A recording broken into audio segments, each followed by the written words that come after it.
Good evening, everybody. Thank you for joining us, and welcome to Game Night in the Region on the Region Sports Network, streaming worldwide on the internet at facebook.com/regionsports, RSN YouTube, regionsports.com, and IHSAATV.org. We come to you tonight from Valparaiso High School as Region Sports Network presents the top-ranked Crown Point Bulldogs against our fourth-ranked Valparaiso Vikings. I'm Leo Stauderher. I'll have the play-by-play for tonight's game, and joining me with the color analysis is Jay Simmons. Good evening, Jay. It's homecoming here at Valparaiso. We have a matchup between two of the top teams in the area. This should be a exciting matchup here in Valpo. Yeah, it's gonna. I think it's one of these games where it's going to live up to its billing. You've got Crown Point at 3-0 in the conference. You got Valparaiso 3-0 in the conference, 4-1 overall. Crown Point 5-0 overall. This is gonna be to see who is in the driver's seat for the Doolin Conference title here tonight. This is a matchup where we saw last year where Valparaiso gave Crown Point a game where they were really having a lot of lopsided games in the regular season, but then it was those Vikings went into the dog pound and gave them a close one in a 19-14 loss. So kind of same script this year where Crown Point's been rolling through their schedule to this point. We'll see if the Vikings can cool them off. Yeah, you look at Crown Point, they are clicking on all cylinders. They are averaging 46 points a game. Last week against Portage, 58. Week before, 42 against Lake Central, and 46 against Maryville in those three Doolin Conference games, and just giving up 12 points a game. So they are doing it on both sides of the ball, offensively and defensively. Valparaiso coming in with a little bit of a stumble last week against Chesterton, but it came out with the victory in overtime, 22-21, and they are 4-1 on the season. Their only blemish was game one against Penn at Penn, 49-42. But it seems like then they have tightened up the defense a little bit. So in the last three games, they've given up an average of 14 points a game. So it seems like the defense is headed in the right direction. Offensively, they've got to play a near-perfect game tonight to try and hang with the Bulldogs. Coming off a thrilling overtime win last week, that could be something that energizes them. Oh, yeah. As we will see if that is something that the Vikings can build off of after that thrilling win. We are getting set for the anthem and kickoff coming up in just a little bit, so we will step aside. Stick with us here. We're getting closer to kickoff. You're watching Game Night on the Region Sports Network, the only game in town. Value Flooring in Valparaiso is a family-owned business with over 20-plus years in the industry. Located at 708 Silhavy Road, Value Flooring is open Monday through Saturday, offering a wide selection of flooring options and installation. With knowledge and experience, Value Flooring can also assist customers on a personal level by coordinating colors and by selecting the right products for their lifestyles. The number to call is 548-2705, and the website is valueflooringonline.com. This box is small, like Pet Supplies Plus. This one is large, like a big box store. In each, Stu has carefully hidden a toy. Question is, which dog will find it first?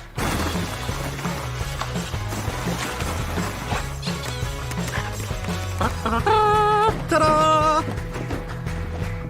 Moose, no! You were so close.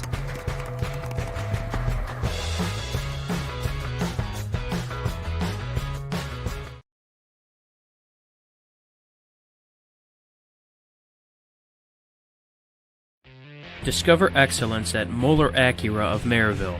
Whether you're seeking the thrill of a new Acura or the reliability of a certified pre-owned, we have the perfect vehicle waiting for you. At Moeller Acura, our knowledgeable team is here to provide you with the first-class experience from your first test drive to every service appointment. Experience luxury, performance, and unparalleled service at Moeller Acura of Maryville, where your journey begins. Visit us today or explore our inventory online at MoellerAcuraofMaryville.com. When life keeps you busy and you can't get to the store, shop online with Strachan Van Til To Go. Our to-go service is easy to use. Register using your rewards account information, fill your virtual cart, and choose delivery or pickup. Once your order is in, our own Strachan Van Til team preps your order with care. With our to-go service, you can earn reward points and save time and money with our online coupons and weekly ad prices. Life made simple, shopping made easy. For more information or to sign up, visit shop.strachanvantil.com. 26 catches. Hi, Hi, I'm Crowd Company's Lantern Man. For years, I've helped your family and friends save on their car insurance. And now I've returned to rescue you from high prices. Whether you have a perfect driving record or a not-so-perfect record. Follow me to the Crowd Agency for immediate and affordable coverage. I'm your insurance superhero. Crowd Company's insurance professionals. Highland, Merrillville, and Michigan City. Thinking about what to do after high school? Consider a career with Boilermakers Local 374. As a Boilermaker apprentice, you'll earn while you learn. We offer excellent wages and benefits, and as part of our no-cost hands-on apprenticeship program, you'll learn from the best in state-of-the-art training centers and on the job. Become a union Boilermaker and get on your way to a great career. Find out more, visit www.local374.org or call 219-845-1000. Welcome back to Valparaiso High School here, where we are getting closer to kickoff as we are approaching the start of this game. We'll start by previewing the home team here, the Vikings of Valparaiso here, coming in at 4-1 on the season after a thrilling win 22-21 over Chesterton in overtime last week. For the Vikings, it was a close call, but that can maybe be the type of win that can propel you to bigger things next week if you're riding high emotionally facing a tough team like this. Yeah, you just don't know. Do they come out flat? Do they come out excited, energized? You just don't know until that snap goes off on Friday Night Lights here. And then you got Kellen Hosick. The quarterback is 46 for 85 on the season, 715 yards, 7 TDs, only 2 interceptions, so I like that interception to touchdown ratio. And running the ball, he has 35 carries, 156 yards, and 2 TDs to his credit. So he can do it not only through the air but with his feet. But really, when you do talk about somebody carrying the ball or carrying the load for the Vikings, it's going to be Thomas Berta. 95 carries, 563 yards, 6 touchdowns, and 53 yards in reception. So he can do it both with passing and running the ball, but that's going to be their go-to guy. It seems like Valparaiso always strong with the run game, and it helps to have a dual-threat quarterback like Hosick, especially when you have a lot of fresh faces on an offense. Running the ball is kind of the best insurance policy you can have. Yeah, definitely, and that burns the clock, and I think that's one of the things Valparaiso is going to have to win tonight is the time of possession. Especially if you establish that run game early, you're able to go on long time-consuming drives. That can limit what Crown Point's able to do and help you establish your game plan. And I think to go along with Thomas Berta, you look at the size of that offensive line. They're none of those guys push away from the dinner table. Right. So, I mean, you're going 250, 320, 275, 290, and 260 on the outside. So they are some big boys. We see now the Vikings getting ready to take the field here. It is a full house here as the green and black, plenty of that in the stands. Oh, definitely. I got here at 6 o'clock and I had to park almost out to the street. It was so crowded in the parking lot. They didn't have a spot saved for you? No, they didn't. The RSN spot was taken by you. That's right. As it's homecoming here, they're energized here, and this should be a great one here. The Vikings gathering in the end zone in their traditional green helmets with green jerseys, green pants, the white numbers, and here they come. The fireworks as well. It is a great night for football. Yeah, they put on a display here.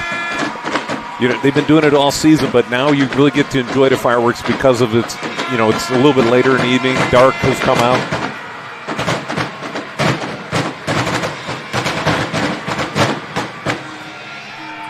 Vikings are on the field. The home crowd is energized. We're getting closer and closer to kickoff. We will step aside when we come back. It will be the Bulldogs at Crown Point that we'll take a look at. That's next. You're watching Game Night on the Region Sports Network, the only game in town. With electrical services from Economy Electric Heating and Cooling, you can radiate the perfect amount of light and energy into your home. From rewiring and code upgrades to ceiling fans, lighting, security, and more, Economy Electric Heating and Cooling's trained electricians will make sure you can enjoy your home on full power all the time. For a free estimate on electrical work, call Economy Electric Heating and Cooling at 219-923-4441, and you can visit them on the web at forajobdoneright.com. That's the number 4, ajobdoneright.com. Tech Checking Plus from Tech Credit Union offers everything you'd expect from a checking account. Plus, you'll earn one of their best dividend rates for maintaining a higher account balance. Currently, 4.85% annual percentage yield. No need to choose between easy access to funds or earning a better dividend. Tech Checking Plus gives you both. Visit techcu.org. Contact any branch or call 800-276-8324 to learn more. Tech Credit Union is federally insured by the NCUA. Rates may change without notice.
Great rendition of the national anthem there by the Valparaiso student body there as we are approaching kickoff here as the visiting Crown Point Bulldogs now make their way onto the field with the red helmets and all white uniforms. Crown Point 5-0 in the season, number 1 in our RSN poll. The defending 6A state runners-up are looking to continue their winning ways here with a road contest against one of the tougher opponents they've seen so far. Oh, definitely. You have to rank them up there with Maryville, them and Maryville on their schedule, and Penn. The top 3 teams they'll see all season. And then you've got to look at Noah Ehrlich completing 75% of his passes. That is crazy. I mean, he's 65 for 86, 1,139 yards, 16 touchdowns, zero interceptions. That is certainly some efficiency every coach would appreciate there with about halfway into your season, still has not thrown his first interception. Definitely. And then you got Larry Allison, 57 carries, 537 yards, 9 TDs, 8 catches, 163 yards, additional 2 TDs, so he's got 11 on the season. Allison had a tremendous year rushing last year, trying to continue that. Last year he had 3 touchdowns in that win against Valparaiso in 2023, so you're certain the Vikings will have his number circled. And we've also seen this Bulldog defense, some different names from last year, but still the same results. They throw all kinds of problems into opposing offenses. Yeah, well, when you got that 3-5 look, you don't know where that blitzing linebacker is going to come from. It's always somebody different. They're always going to be, most of the time, they're going to be rushing 2 guys from those linebacker positions, but you don't know which 2, or you don't know which gaps. And it's going to be hard for the Valparaiso big offensive line to figure out who's coming from where and try and pick up some tendencies. So, and you got Josh Miller, defensive end. He's got 21 total tackles and 3 sacks on the season. You got Logan Ramirez, one of the linebacker spot, 16 tackles, touchdowns. 16. I wish he had that. 16 total tackles and 1 sack. So you've got guys from all different positions on that front getting all kinds of tackles, all kinds of sacks. And that 3-5 front is challenging because it's not a look you see a lot at the high school level. So that can, for younger quarterbacks, that can throw some different reads and coverages they have to get adjusted to, and the pressure's coming from different places. Definitely the pressure, and as well as which linebacker is going to be dropping out and getting into the let's see what the coin toss says. Valparaiso declines. So Crown Point will start with the ball. So we will see the Crown Point offense first on. We will also take a look at the Economy Electric heating, cooling, and electric game night forecast as the Friday night forecast is brought to you by our friends at Economy Electric Heating and Cooling. Tonight's forecast, it's 69 degrees currently. Those temperatures will continue to drop a little bit as the sun is going away too, so it's darker earlier, and it'll also be a windy night here. That was certainly evident as we all walked in, the wind blowing from right to left across your screen. So when it's at your back, it's certainly going to help, but when you're trying to run into that will be difficult to deal with. Yeah, so Crown Point will have the ball first and be going in the direction of the wind in their face. So it's going to be an interesting, see if any adjustments are made for the offenses going into the wind and not going into the wind. So Drayden Wilcox will get ready to start us off here. This is a Quintel kickoff. This kickoff and all kickoffs are presented by Quintel Incorporated, specializing in the reconditioning, repairing, and remanufacturing of heat exchangers. So Valpo will kick it off here in the all-green uniforms, Crown Point to receive. In the red helmets, white jerseys, white pants. It's the Bulldogs and the Vikings. And we are underway. Wilcox booms it to the end zone where it will be returned. And a little bit of problems there, but it will still be a touchback. Rodriguez will allow it for it to be a touchback. So the Bulldog offense will take the field, led by Noah Ehrlich and the rest of his group. Yeah, and what an efficient group they are. We didn't get touch on Trevor Gibbs, tight end, 18 catches, 353 yards, 19.61 average per catch. Well, I had a fantasy football team that had a tight end that averaged that many yards on a catch. Gibbs really seemed to break out as the season went on last year, and now he is one of the more featured players in this offense. He's lined up to the right side. Crown Point has two running backs in the backfield. They put Allison in motion, and they will throw it his way. He catches it and turns the corner, being wrapped up and brought down at the 25-yard line for a positive gain on first down. Oh, nice job. Just a little swing pass out to the side. You saw Trevor Gibbs and one of the other receivers get down the field and make some nice blocks, pick up a 5 on the first down, so it's going to be 2nd and 5. So the Bulldogs set up now, 2nd and 5 from their own 25, getting the call and taking things into the huddle. Ehrlich, the senior, barks out orders to his team as they break the huddle and head to the line. One receiver to the left side, two tight ends bunched up to the right. It'll be a handoff to Allison. He makes one cut at the line, keeps moving, but is stood up by a host of Vikings and brought down after picking up a couple yards there. We will also introduce the starters for this team. The offensive line composed of Austin Rivera, Tony Brooks, Anthony Atwood, Austin Redding, and Nolan Cicero. They are protecting Ehrlich and Allison in the backfield. Gibbs and Soley, the tight ends, and Simborski and Biazzi are the wide receivers. And now they will go in the Wildcat, so Allison in the gun. Ehrlich split out to the right. It's a direct snap to Allison. He pushes towards the line, breaks through a gap, has some space, cuts, and is wrestled down after picking up the first down and then some. Yeah, he picked up about 10 yards on the play. Gibbs made a couple guys miss at the point of attack. Then once he got to the next level, he's hard to bring down as a defensive back. And that's, I think, one of the keys for tonight is to minimize big plays for this Valparaiso defense, to minimize Crown Point's big play capability, try and make them do sustained drives and, maybe get a couple penalties thrown in there, but a long sustained drive for a high school team without any penalties, that's tough to do, but Crown Point has done it all season. After the 4 seasons mechanical first down, Ehrlich will hand it off to Allison, who pushes towards the left side. He has some space, makes a cut at the 50, routing his way upfield, and is tackled into the Crown Point sideline, crossing over into Valparaiso territory on a huge first down run. What a announcer's jinx. I say, Crown Point or Valparaiso can't give up the big play, and then the next play, what do they do? Give up a 25-yard running play. Sorry, guys in the booth over there. That will set up for 1st and 10 for the Bulldogs from the Valparaiso 38-yard line. Another 4 Seasons Mechanical first down brought to you by our friends at 4 Seasons Mechanical in Maryville. Visit them on the web at fourseasonsmechanical.com. Boy, you just don't know where to sell out against this Crown Point offense. Do you try and take away the run? Do you try and take away the passing game, the play action? When you get running plays like that, how well will the play action plays go?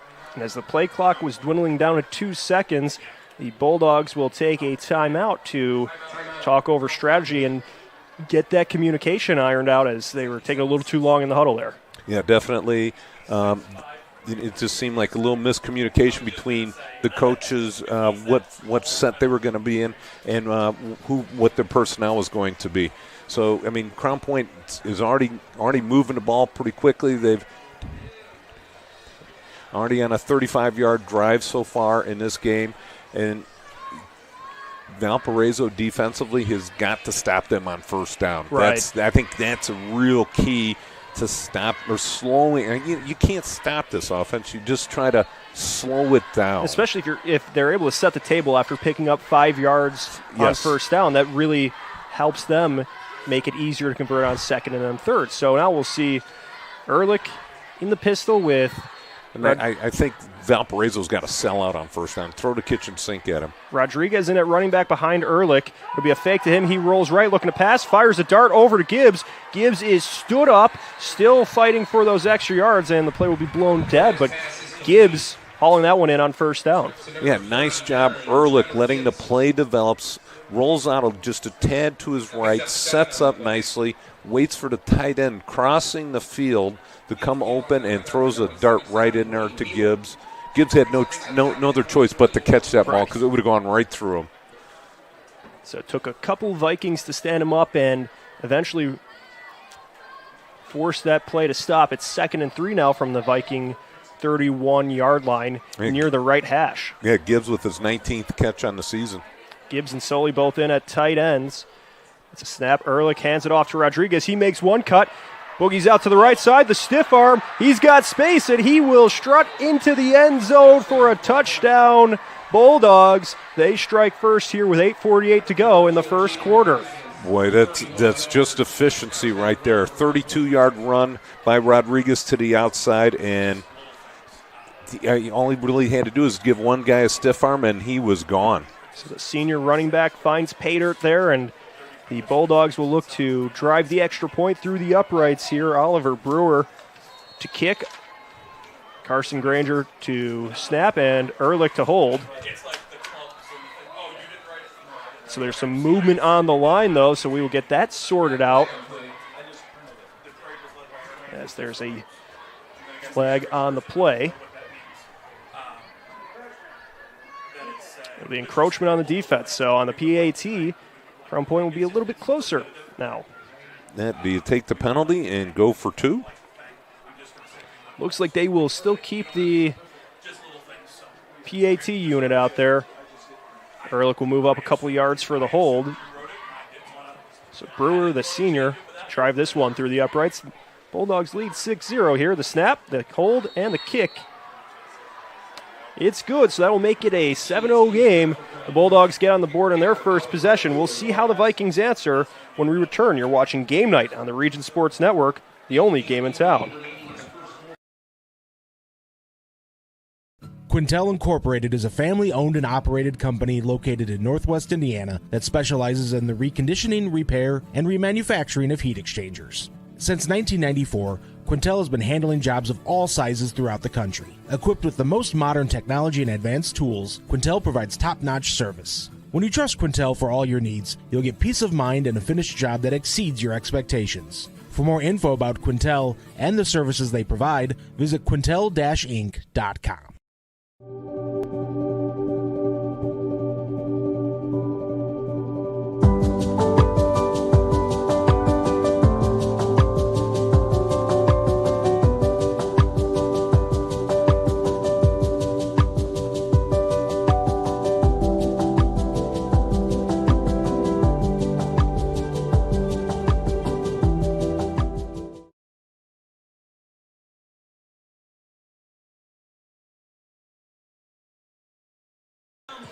Back here at Valparaiso, where on the first drive it was the Bulldogs who were able to get in the end zone off the nice run by Rodriguez. They lead 7-0 as we approach another Quintel kickoff.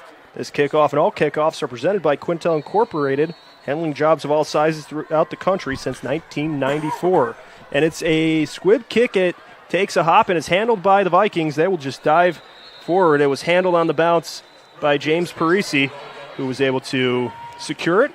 And the Vikings now will set up around their 35-yard line. Yeah, Jaden Rodriguez, that was his 16th carry of the season, and now he has 140 yards and now 3 touchdowns. It certainly helps to have that kind of depth where your backup running back was able to make some nice moves like that and score on the first drive. So we'll see how the Viking offense answers now with Kellen Hosek leading things, puts a receiver in motion. He's in the gun. The snap, the handoff.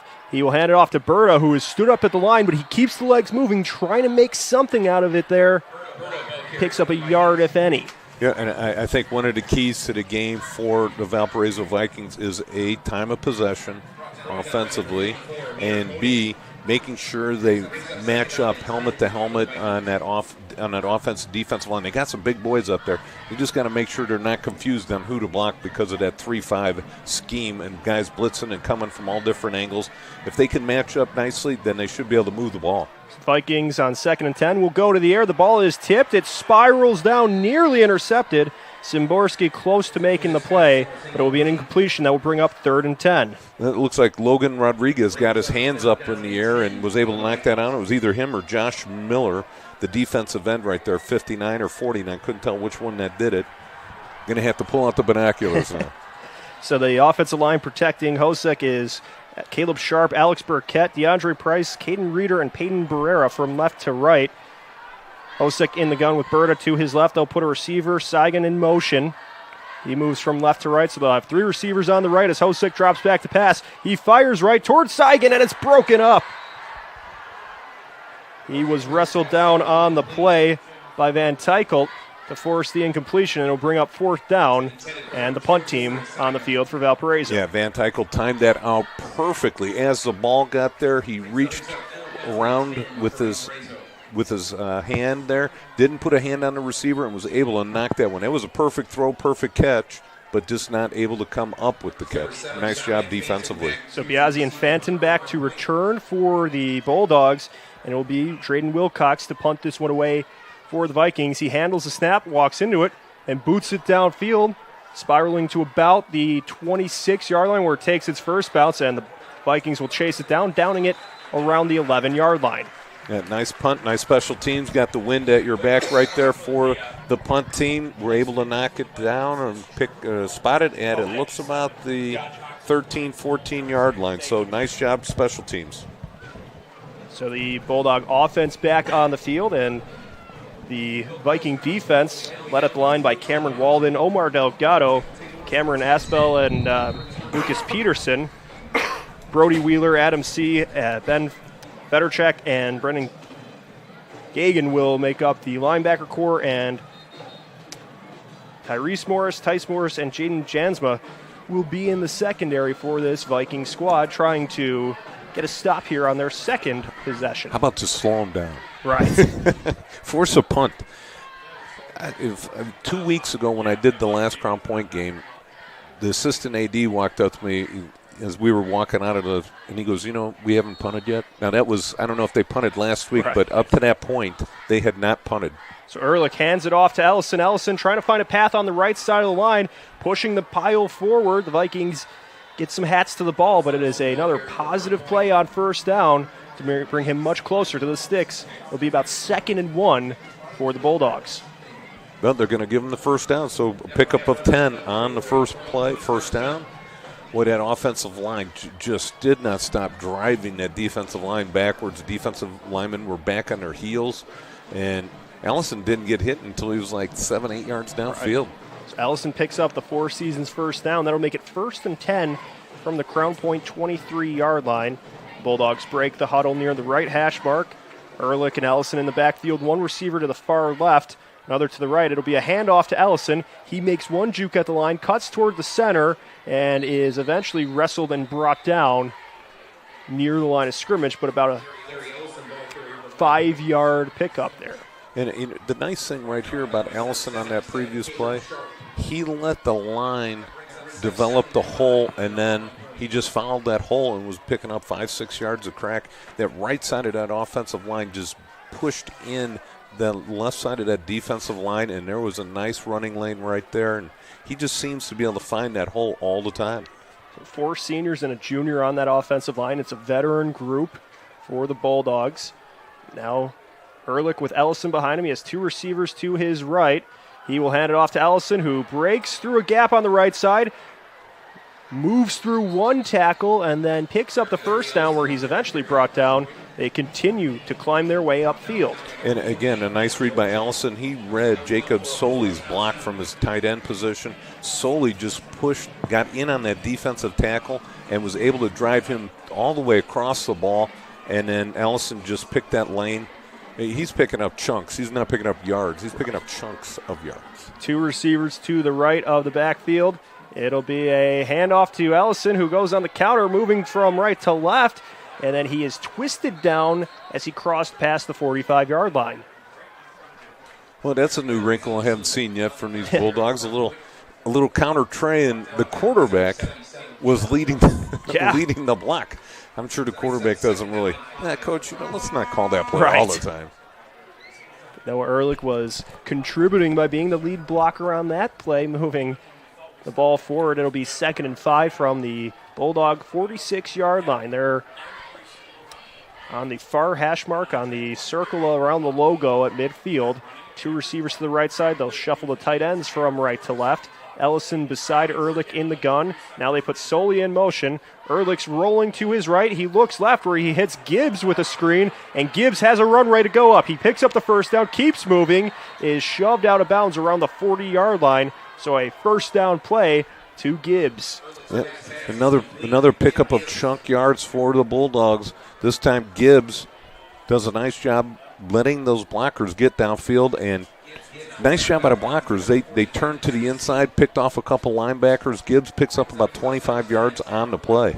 1st and 10 now. The Bulldogs are in the Valparaiso territory on the 35-yard line. They'll send two receivers to the right side. Ehrlich in the gun. He hands it off to Allison. Allison stood up and dropped on the play with a big hit. Yeah, number 17 for the Vikings right there. That was Tice Morris with the stop on Allison, who picked up 6 yards on the play, but took a big hit at the end of it. Yeah, Tice Morris right there picked him up and slammed him into the ground. So the Bulldogs break the huddle. They hustle to the line. They'll have two receivers, Smith and Diassi to the right side. They're going with an unbalanced line right here. Ehrlich in the gun. Will hand it off to Allison, who pushes towards the right side. He's twisted and brought down on the play. Brody Wheeler, first Viking to make contact there. On that particular play, they had three of the offensive linemen to the left of the center, one lineman to the right, and then as the play developed, they pulled the left guard coming around and trying to kick somebody out. They slowed them down on that play. They didn't pick up chunks of yards. They picked up only a few. It'll make it 3rd and 2 here on the Valparaiso 27-yard line. So the Viking crowd making some noise here, trying to do their part and help inspire this Viking team on homecoming. Ehrlich in the pistol with Allison behind him. It's a handoff to Allison. He charges forward. It looks like he has enough yardage to pick up the first down there. That will move the chains for a Four Seasons first down. Yeah, right there. If they'd have gotten stopped, then you're thinking it's four down territory. Right. So they picked up about 5 or 6 yards. Again, Allison, the first tackler for the Vikings, came up, hit him right at the line of scrimmage, bounced off him, and Allison was able to pick up an additional 3-4 yards after the first contact. We've seen Allison really do a good job of continuing to make plays after that initial burst of contact. Yeah. Bulldogs now with a lot of going on in the backfield. They'll hand it off to Allison. He follows the block from Gibbs. He keeps moving forward, charging, crossing over it past the 15 where he's eventually stopped on first down. And a nice job right there. It looked like Anthony Atwood, the center, was pulling on the play. So as he snapped it, he pulled out and was one of the lead blockers out there. They had Gibbs in the backfield. They're acting as the lead blocker. He helped Allison pick up 8 yards. We talked about it. One of the keys to the game was that Valparaiso needed to stop on first down, and they have yet to do that. Now be 2nd and 2 from the 14-yard line. It's a keeper. Ehrlich makes one juke, dances forward, is pushing his way, crossing the 5, and is shoved out of bounds. But Noah Ehrlich getting things done with his legs to pick up the first down and make it 1st and goal for the Bulldogs. Yeah, it looks like he got pushed out around just right at the 5-yard line. And Noah Ehrlich, well, he doesn't mind putting his head down and trying to run over some people. You know, it's nice, though, when you have a couple blockers out in front of you. But he still, after that first contact, he just kept his feet going and head down. It'll be 1st and goal for the Bulldogs from the 5-yard line. 2 minutes, 50 seconds, and counting remain in the first quarter. Crown Point leads 7-0. They're looking to add to that here. They will go with the Wildcat. Allison in the backfield puts Ehrlich in motion from left to right, and there's a flag as the ball was snapped. A little bit late of a snap. Looks like the entire team moved but the center. Yeah.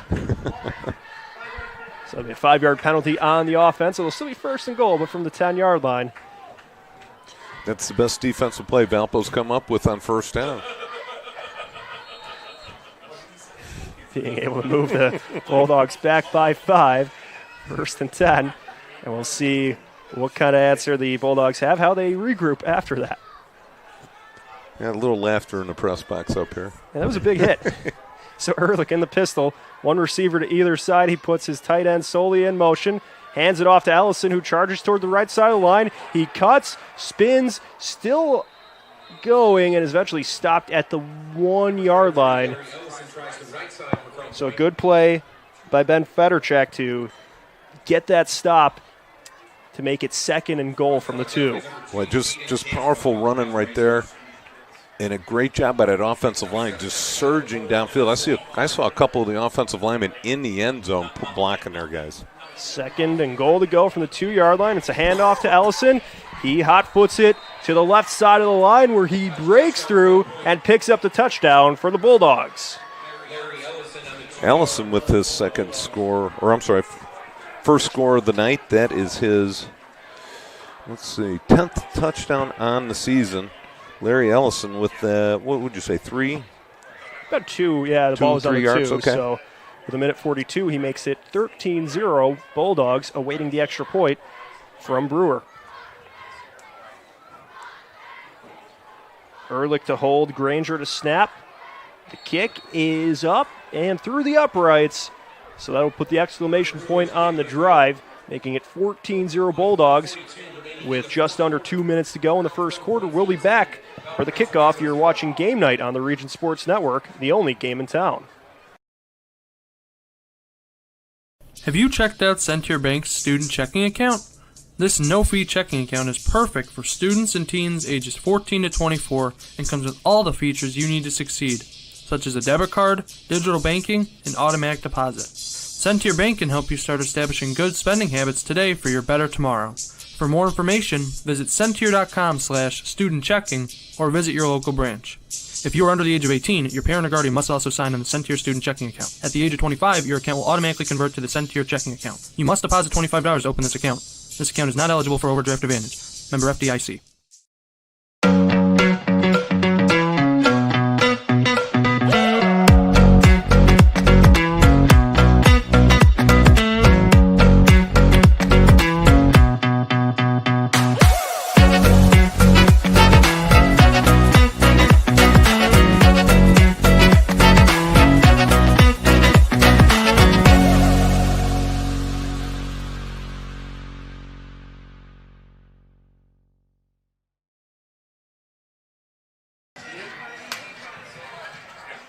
Back at Valparaiso, where the Bulldogs lead the host Vikings 14-0. On this Quintel kickoff, all kickoffs are presented by Quintel Incorporated, handling jobs of all sizes throughout the country since 1994. Brewer runs into it, floats it in the air, right about to the 19-yard line where it's caught, and the slight run-up will put the Vikings around the 30-yard line. All right, Viking offense has got to stay on the field, get a couple first downs, slow the pace of this game down. They're on the cusp of it swinging everything going towards Crown Point right now, so they've got to stem the tide right here. They've got to put a good drive together, whether or not they get points, but get a good drive going. Figure this is how they respond. They've been kind of letting Crown Point dictate the pace here, so we'll see now as they put a tight end in motion. Hosick hands it off to Berta. He pushes forward, breaks through, keeps the legs moving, gets into the secondary where he's wrestled down by Van Teichel, but it's a first down for the Vikings. It seems like somebody woke up the crowd on this side. We hear a little crowd noise. They've been sitting on their hands for the first most of the first quarter. The two Crown Point drives have ate up 8.5 minutes of this first quarter. So Berta picks off the Four Seasons first down. He's in the backfield behind Hosek. 1st and 10 as the Vikings have 3 receivers to the right side. They hand it off to Berta again. He makes a juke, cuts through the logo at midfield, keeps charging, gets another first down. Thomas Berta energizing the home crowd here on homecoming. Yeah, 2 carries, 25 yards right off the bat for this drive. Boy, what a great move right at the point of attack. You see that little hop step, and then he just went straight up the field right outside the right offensive tackle. Did a great job of reading that block. So they will move into Bulldog territory now. 1st and 10 from the 44. Hosek looking to pass. He's rolling to his right where he is dropped in the backfield by Nico Pavlo. Yeah, Hosek's just got to get rid of that. You know what?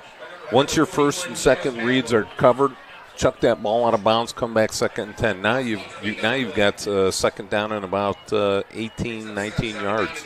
They'll make it 2nd and 18 from the Valparaiso 48-yard line here in the final minute of the first quarter. 15 seconds on the play clock, 27 on the game clock. Hosek in the gun, puts his tight end in motion. Takes the snap, hands it off to Berta, who cuts to the left, lunges forward, moves into Bulldog territory, picking up about 4 yards there. And it looks like that'll take us to the end of the first quarter. So the first quarter winding down here, it was the Bulldogs who were able to find the end zone twice. We're through one. It's Crown Point 14, Valparaiso 0. Stick with us here. You're watching Game Night on the Region Sports Network, the only game in town. For over 100 years, Burns Funeral Home and Crematory has been assisting families in their time of need. Serving Northwest Indiana, the staff at Burns Funeral Home will help guide your family in creating a meaningful ceremony. From a simple to elaborate, to traditional or unique, the caring family at Burns Funeral Home will tailor a ceremony to fit your needs. And for your other loved ones, Burns Funeral now has a pet cemetery and crematory. Visit burnsfuneral.com or give them a call at 219-942-1117. Four Seasons Mechanical proudly serves Northwest Indiana, providing quality, reasonably priced, reliable service. With a quality and comfort guarantee, the professionals at Four Seasons Mechanical offer a wide range of services in heating, ventilation, and air conditioning. Whether it's residential or commercial, Four Seasons Mechanical is there 24/7. To find out more, the website is fourseasonsmechanical.com or give them a call at 219-756-7020. Four Seasons Mechanical, your indoor air quality specialist. Second quarter about to start here at Valparaiso, and Mayor Pete Land and the Crown Point Pace Department are proud to support Crown Point Bulldog Athletics and say go Bulldogs. Crown Point remains dedicated to preserving history, celebrating everyday life, and providing the best in city services, entertainment, and smart growth. Hosek to pass. His pass is swatted away by Szymborski, getting the right hand on there and sending it a few yards downfield. Yeah, nice job getting upfield. They were looking for Berta on the screen, but it was the defense of the Bulldogs who broke it up. Mayor Land and the Pace team invite everyone to enjoy German-inspired fare and polka tunes at Oktoberfest from noon to 10 p.m. October 5th at Bulldog Park. For more information, contact the Crown Point Pace Department at 219-661-2271. So now the punt team for the Vikings on the field. They will be snapping the ball from the Crown Point 48-yard line. Ball is in the air off the foot of Granger, drifting to the 24-yard line where it takes its first bounce, continues to skip out of bounds at the 14-yard line.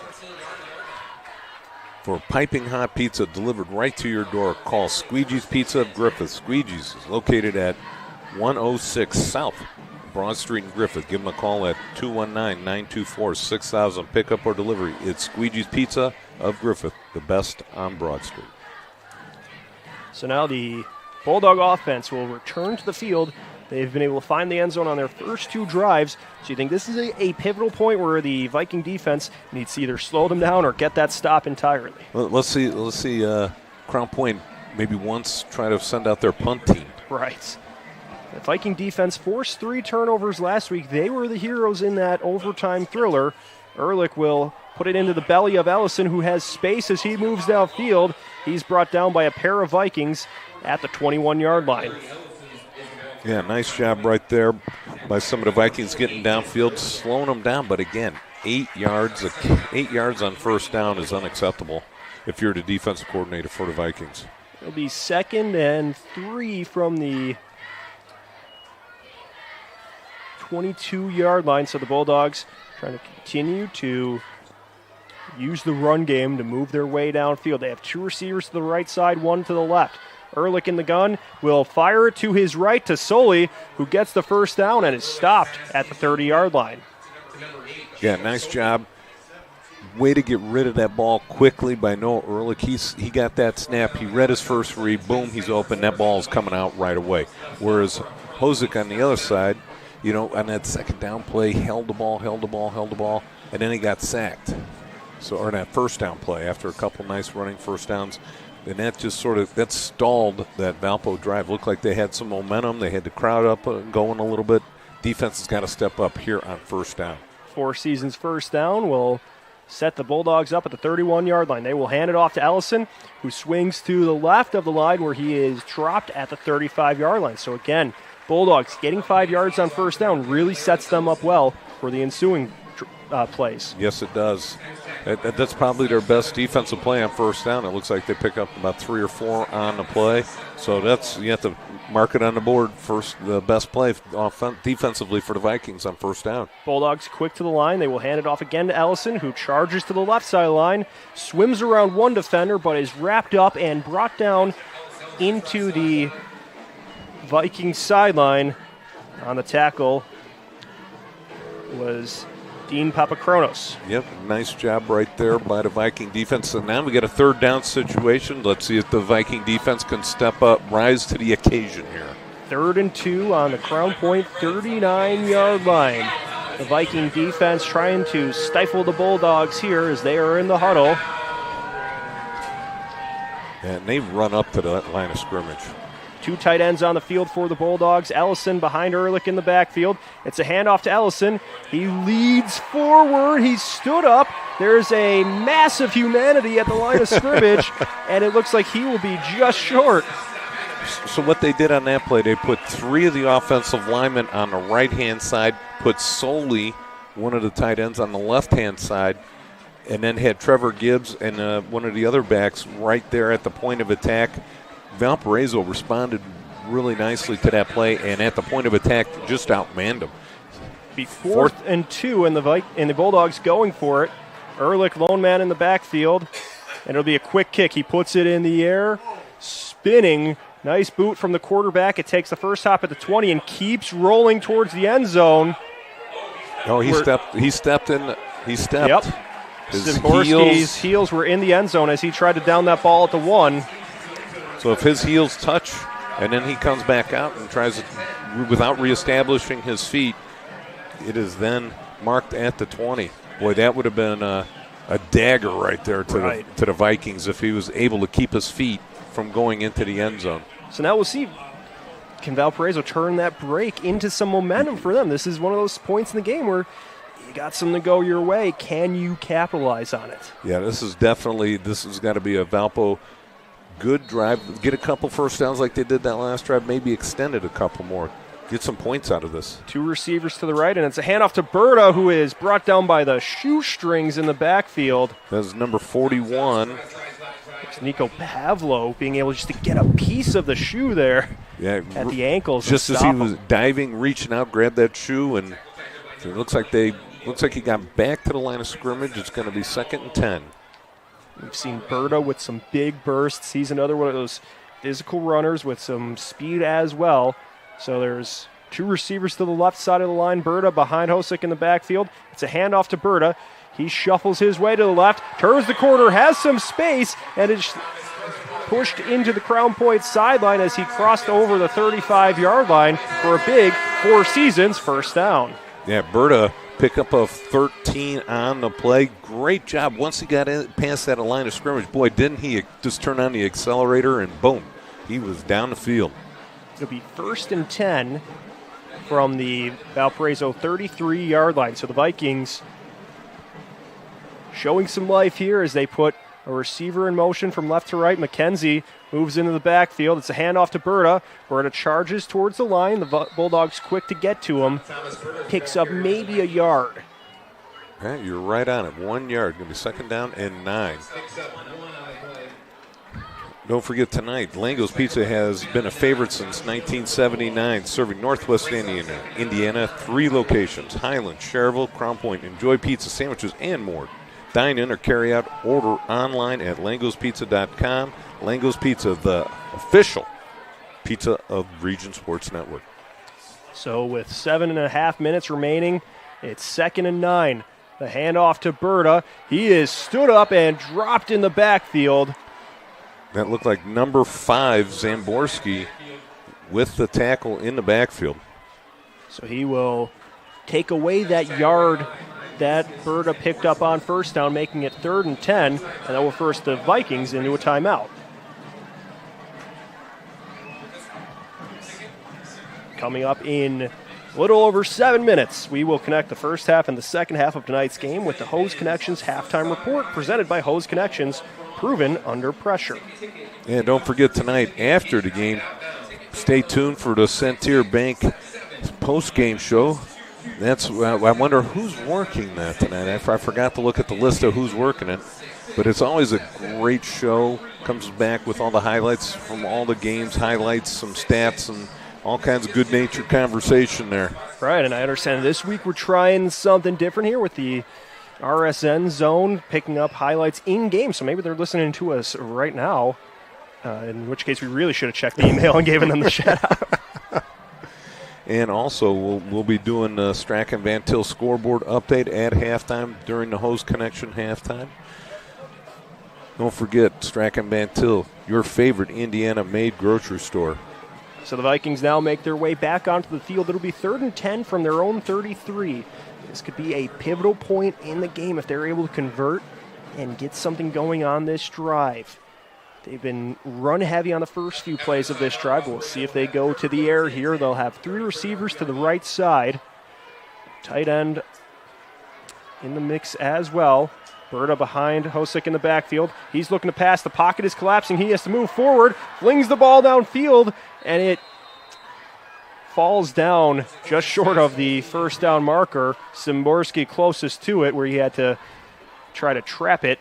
Avoided the interception there, but it'll bring the punt team onto the field for the Vikings. There was 3 guys draped all over Hosick, and the number 1 guy was Cole Emanuelson, number 78, 6 foot, 285 senior, coming in there and just swallowing them up. So Drayden Wilcox to punt for the Vikings. Bulldogs showing pressure here. They don't have anyone drop back to return. They are going to try to block this kick. Wilcox runs into it, puts it in the air.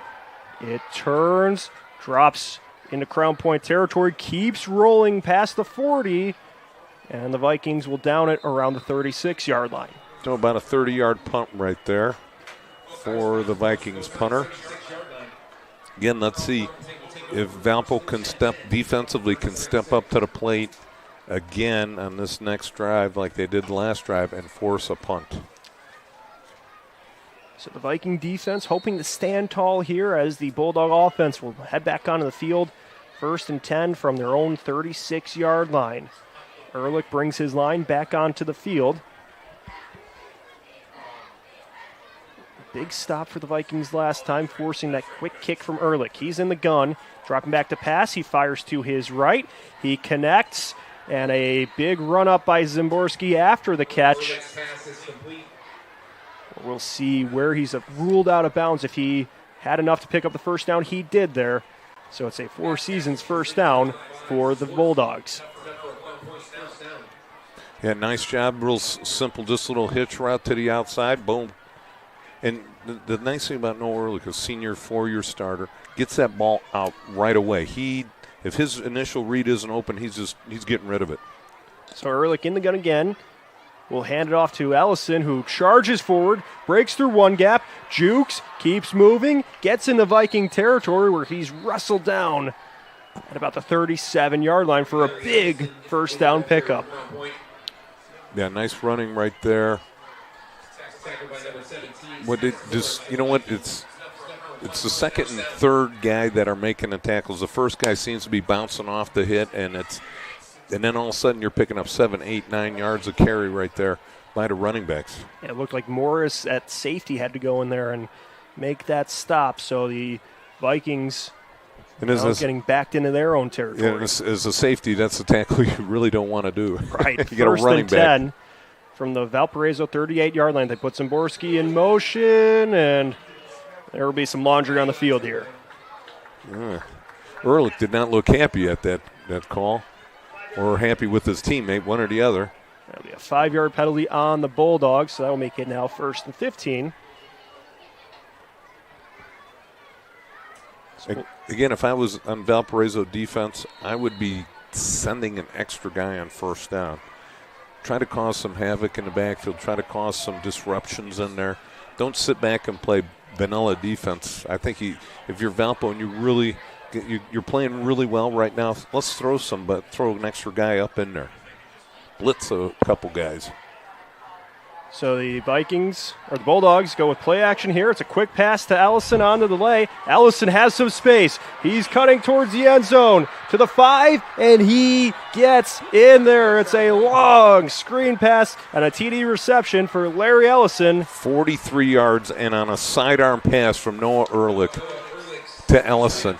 Ehrlich almost like a shortstop there, yeah. I'm just going to slide this one in there.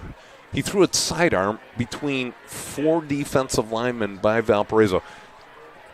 Crown Point must have heard me say, let's blitz on this play, and then they decided to run a screen pass. Perfect play for a blitz. And it looked like Valparaiso was their mistake by listening to me and blitzing a few extra guys. So they had 6 guys rushing. PAT from Brewer is up and good, so that will make it 21-0. Bulldogs lead with 6 minutes and 1 second left to go in the second quarter. We'll see how the Vikings respond. Stick around. You're watching Game Night on the Region Sports Network, the only game in town. Earn while you learn from the best hands in the business. The Bricklayers Allied Craft Workers for Indiana, Kentucky Apprenticeship. That's right, this is a paid apprenticeship. I'm getting an education while learning a trade and getting paid for it. The thing that surprised me the most about this apprenticeship program is the respect I have received after the proper time and training. Classes start soon, so apply now. There are training centers throughout Indiana and Kentucky. We are the Bricklayers and Allied Craft Workers for Indiana, Kentucky Apprenticeship. The best hands in the business. Flip the switch, a light turns on. Press the button, machines and instruments come to life. Touch the screen, communicate with the world. Simple tasks, guaranteed results, every second of every day. That's the power of power. And that's the power brought to you by the NECA contractors and electrical workers of Local 531.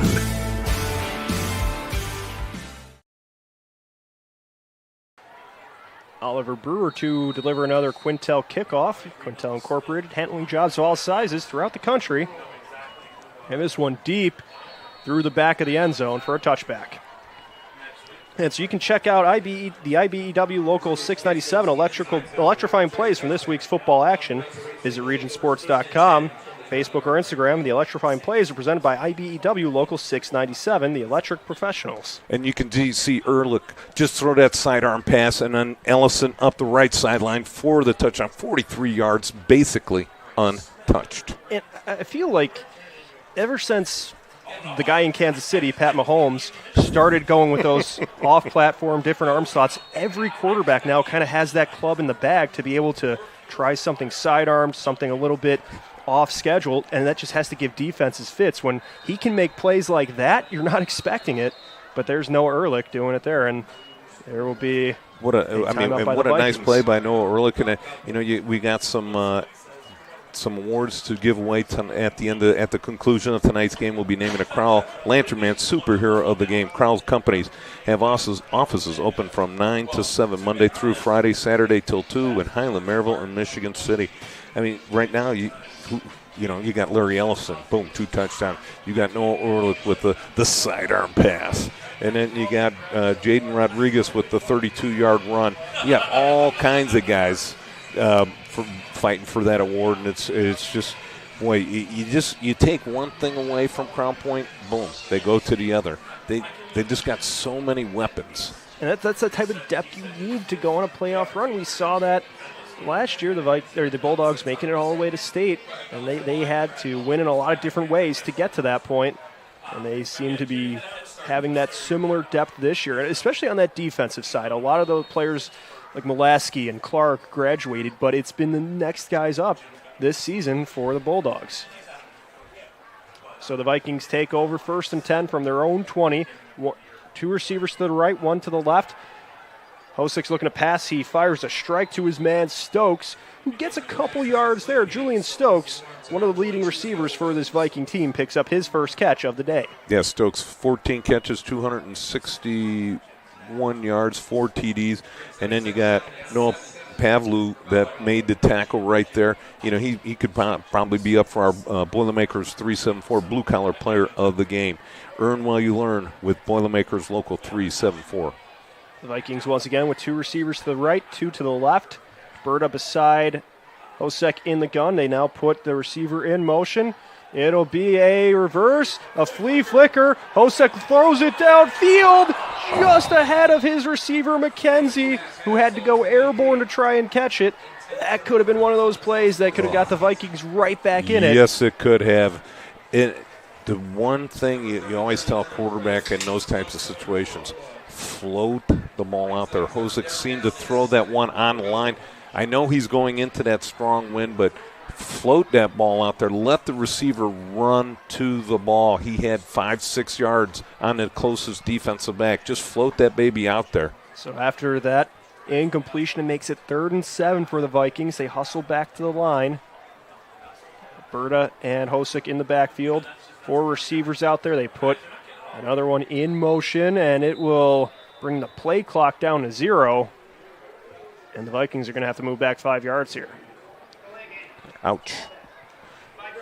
Making 3rd down just a little more difficult. They'll make it 3rd and 12 as opposed to 3rd and 7.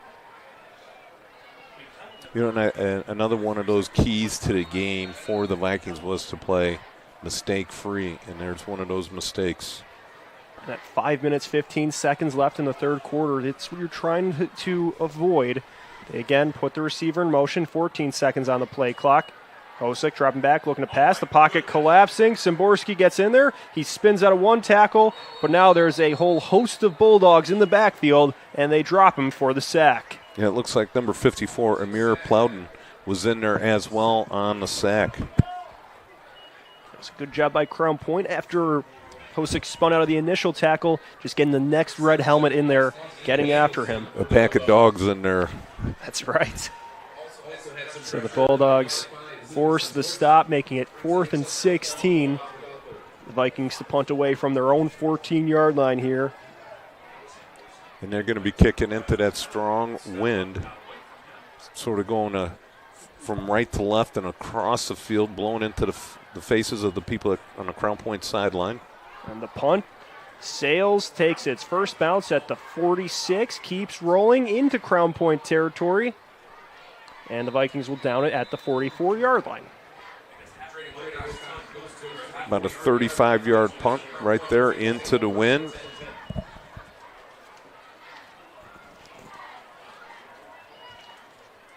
So Ehrlich and company will take the field with 4 minutes, 16 seconds left. 21-0 lead. And again, the bell has rung for the Valparaiso defense. Can they answer again? They've been able to stop a couple drives, but they've given up 3 touchdowns and on some pretty nice big plays. Ehrlich has 2 receivers to his right, 1 to his left. He will hand it off to Allison, who evades 1 tackle, keeps moving, makes a play. He's at the 30, the 20, the 15, 10. and no one's going to stop him. Larry Allison picks up his 3rd touchdown of the day on that long run. Allison will make it 27-0 Bulldogs with 4 minutes and 5 seconds left in the second quarter. Yeah, Allison just gets a simple hand-up jump step, another jump step, and then just bursts right down the field. 55 yards untouched. He had 2 guys in the backfield, just a couple hop steps, boom, he's gone. That's just great field vision for Allison. Poor tackling at the point of attack for the Vikings. So waiting the extra point from Brewer. Allison with 1 touchdown, receiving 2 rushing. Big factor in this 27-0 lead, and the kick is good. We'll make it a 28-0 lead. Vikings will need to respond quickly when we return. Little over 4 minutes remain in the second quarter. You're watching Game Night on the Region Sports Network, the only game in town. Credit Union One, the official banking partner of Notre Dame Athletics, wants to reward you for everyday banking. CU1's high-yield checking offers the opportunity to earn up to 5.25% APY when you make qualifying transactions each month. No monthly fees and no minimum or opening balance required. Plus, you'll be able to bank anytime and anywhere with 24/7 digital and mobile banking. Start making more of your money with Credit Union One. Open an account at cu1.com/high-yield checking. We love home internet from T-Mobile. Now Mesh boosts Wi-Fi all over your home. Taking a class in your attic, that dead spot is gone. Stream ballet in your man cave, learn to paint on your lawn. It's glorious. And now on the road, you can take T-Mobile Wi-Fi with you. Hey, stay connected and watch what you'll do. Brewer gets ready for another Quintel kickoff. Quintel Incorporated, specializing in the reconditioning, repairing, and remanufacturing of heat exchangers. This one goes deep through the back of the end zone. Line drive like he scuffed it. So that will bring the Viking offense back on the field. They need to try to get something going here as they trail by 4 touchdowns. They've had some positive run plays from Berta, but they've been having trouble protecting Hosek when he's in the pocket to pass, and that's resulted in a couple of sacks. Yeah, he's had no time. They're only rushing 4. They're not bringing more than they can handle. They just got to slow them down. Hosek will hand off to Berta. Berta lunges at the line of scrimmage, keeps moving, picks up a couple on the first down run. And I think part of it is the confusion of who's picking up who. With that offensive line in that 3-5 scheme, confusing those offensive linemen because you never know which guy is going to be coming. I mean, we talked about a couple of the linebackers in the backfield. We had Zimborski in the backfield. You had Nico Pavlu in the backfield. So you don't know which one of those 2 guys is coming every play. Berta again takes the handoff, and he is stopped at the line by the Bulldogs. They were quick to get on him there. Yeah, we had a couple guys jumping up and down out there. They made some big hits right at the line of scrimmage. Just, it's just great pursuit by this Crown Point defense. Makes it 3rd and 6. Vikings on their own 24-yard line. It's been a solid start to this ballgame for the Crown Point defense. Oh, yep. 3 receivers to the right. Berta in the backfield. Hosek looking to pass, shuffles over to his left, fires a dart downfield, and has to throw the incompletion to avoid the sack. Yeah, overthrown to Julian Stokes. Hosek did a nice job shuffling out of the pocket, but he didn't seem to be set his feet yet before he threw because that ball just sort of flew and sailed on him. Now, I know they're throwing into that wind, but still it seemed like he didn't set his feet and did not just get a good turn and throw on that one. Boy, that thing just sailed right over Stokes' head by a good 5-6 feet. Wilcox were set up for another punt, and there's a flag on the play. Get that sorted out.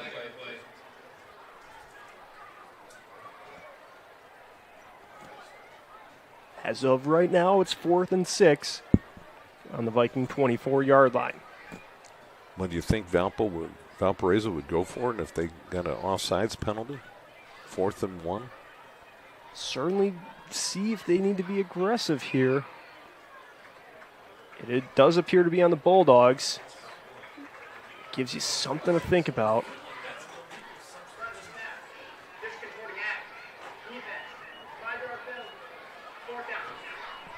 Why not? Yeah, at this point in the game. What do you have to lose? We will still see the punt team out here. Yeah, snap it to the up back and go. Might be what they're thinking. I believe that's Berto right there. So we'll see if they have any tricks up their sleeve. As of right now, it's just a normal punt. Wilcox boots it downfield, takes a hop, keeps rolling just inside the 35, where it will be downed at the 33. Yeah, nice pump right there into the wind. About a 40-yard punt into the wind. Kind of think about there. Would it have been worth it to take that gamble there? You're already down 28-0. If they get the ball and probably score, you might still get the ball back with about a minute 20 left, a little over a minute. The thing is, all right, do they score on an 8-play drive or on a 5-play drive? Yeah. I mean, Crown Point 32-yard run for a touchdown, 43-yard run for a screen pass for a touchdown, and then a 56-yard. What's the difference between 56 and 25? So now the Bulldogs. In terms of a scoring play. Bulldogs take over. Ehrlich's looking to pass. He fires it to his left, hits his man Smith. Smith keeps moving, picks up the first down, and is twisted out of bounds into the Vikings sideline. Yeah, just, you know what, Ehrlich just gets rid of that ball so quickly and gets it out there, and a nice position for the receiver to catch it, turn, make a move, get some yardage. Looks like about a pickup of about 15 on first down. Ehrlich helps pick up the Four Seasons first down. He's got Smith, the receiver on that play, to his left. He hands off to Allison, who rolls to the right, turns the corner at the line, swims out of one defender, and moves into Valparaiso territory, being stopped at the 48. So Allison picks up a handful of yards there to make it second and manageable for the Bulldogs.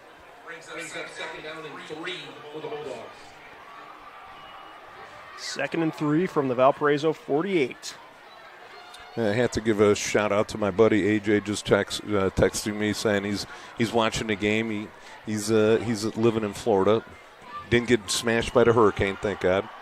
All right, and a handoff to Allison with some motion. He has space, crossing the 35, the 30, and is pushed out of bounds at the 25. Sagan in the mix to help get him out of play there, but it's a long run by Larry Allison. Yeah, Allison with the great run. Trevor Gibbs got away with one right there. He was sealing off the defensive linebacker to the outside. It looked like he had a fistful of jersey as the defensive line or the linebacker was trying to get away, almost like pulled him down. I'm shocked. I'm shocked they didn't throw the flag right there. But hey, if they didn't, it's not a penalty, right? The minute 32 left. It's 1st and 10 for the Bulldogs from the Valpo 24. Ehrlich fires it over to Smith. Smith tries to evade one tackle, but Jansma sticks with it, brings him down for the stop. Yeah, nice pursuit right by there by the rest of the defense. You got 2 or 3 other guys coming in to help your defensive back out to make the tackle. Make it 2nd and 3. On the play action, Ehrlich's rolling to his right, looking downfield, lofts it in the end zone. Out of the back of the end zone. He was looking for Soley there, but threw it in a spot where if his man wasn't going to make the catch, he wasn't risking the interception. Yeah, nice job. Maybe one thing he could have done right there is just, like I talked about, put a little arc on it, let the receiver run underneath it. But again, he did the right thing. He threw it towards the back of the end zone where if his guy doesn't catch it, nobody's going to catch it. Lives to play another down. It makes it 3rd and 3 from the 17. Bulldogs get to the line. They'll have 2 receivers on the right side, 1 to the left. Ehrlich has Allison beside him to his right side. They will put the next receiver in motion. He joins them in the backfield. They will look to pass. Ehrlich floats it to the left, and Allison makes his 2nd touchdown reception of the day. He has accounted for 4 of the 5 touchdowns for these Bulldogs. This one comes with 57 seconds remaining in the first half. Yeah, Allison slips out of the backfield. It looked like there was 2 receivers in the area on that catch. One receiver covered. Allison breaking free down the sideline, uncovered. Nice throw and catch right there as you watch the play. You see Allison sneaking out of the backfield to the bottom, and he just sneaks out to the back corner. You see another receiver right there, but Allison snuck out of the backfield. Little play action fake, sneaks down the line, and pops it into the corner wide open. Unaccounted for in the secondary. Brewers' extra point makes it 35-0 Bulldogs with 57 seconds remaining. We will break. When we return, it will be the kickoff. Stick around, you're watching Game Night on the Region Sports Network, the only game in town. Blythe's Team Sports in Valparaiso is a leader in athletics apparel and equipment sales. With in-house production including screen printing, trophies, embroidery, and more, Blythe's can help you to create the perfect look. For more information, visit them online at teamblythes.com. Blythe's Team Sports in Valparaiso, where the athletes shop.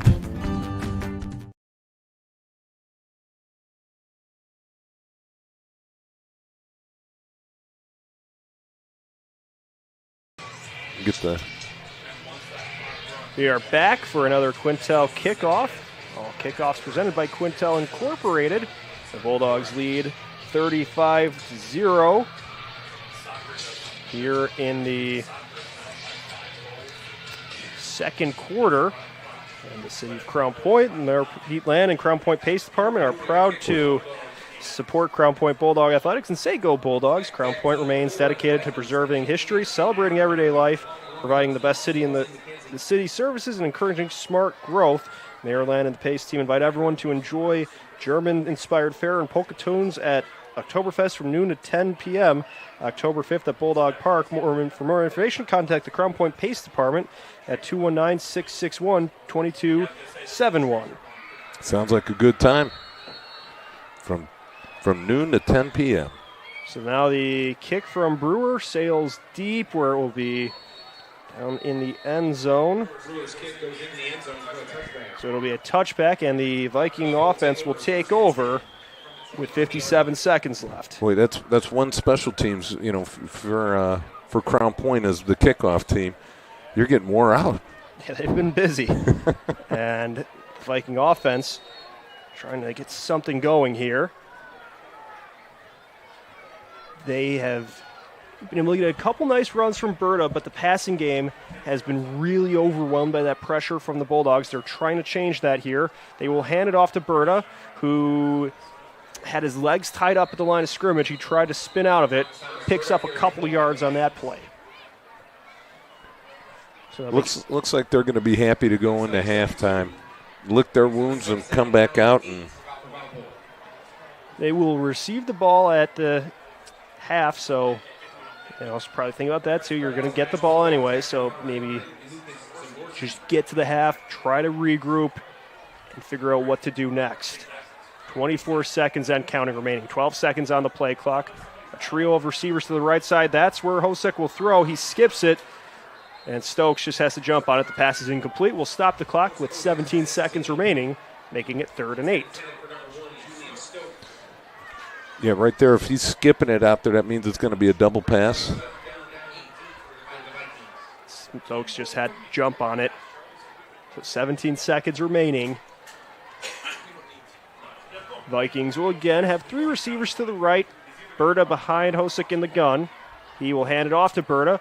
Berta makes one move, keeps dancing forward, and is tackled by Zimborski. He picked up the Four Seasons first down with 11 seconds remaining here. So the Vikings just climbing up the field. Running out of time, though, now as they have to hustle to the line. It's another handoff to Berta. He jukes at the line of scrimmage through the right side, finds a gap. Another shoestring tackle stops him at the 45, and that will do it here in the first half. It was the Bulldogs coming up big to the tune of 35 points, 4 touchdowns for Larry Allison.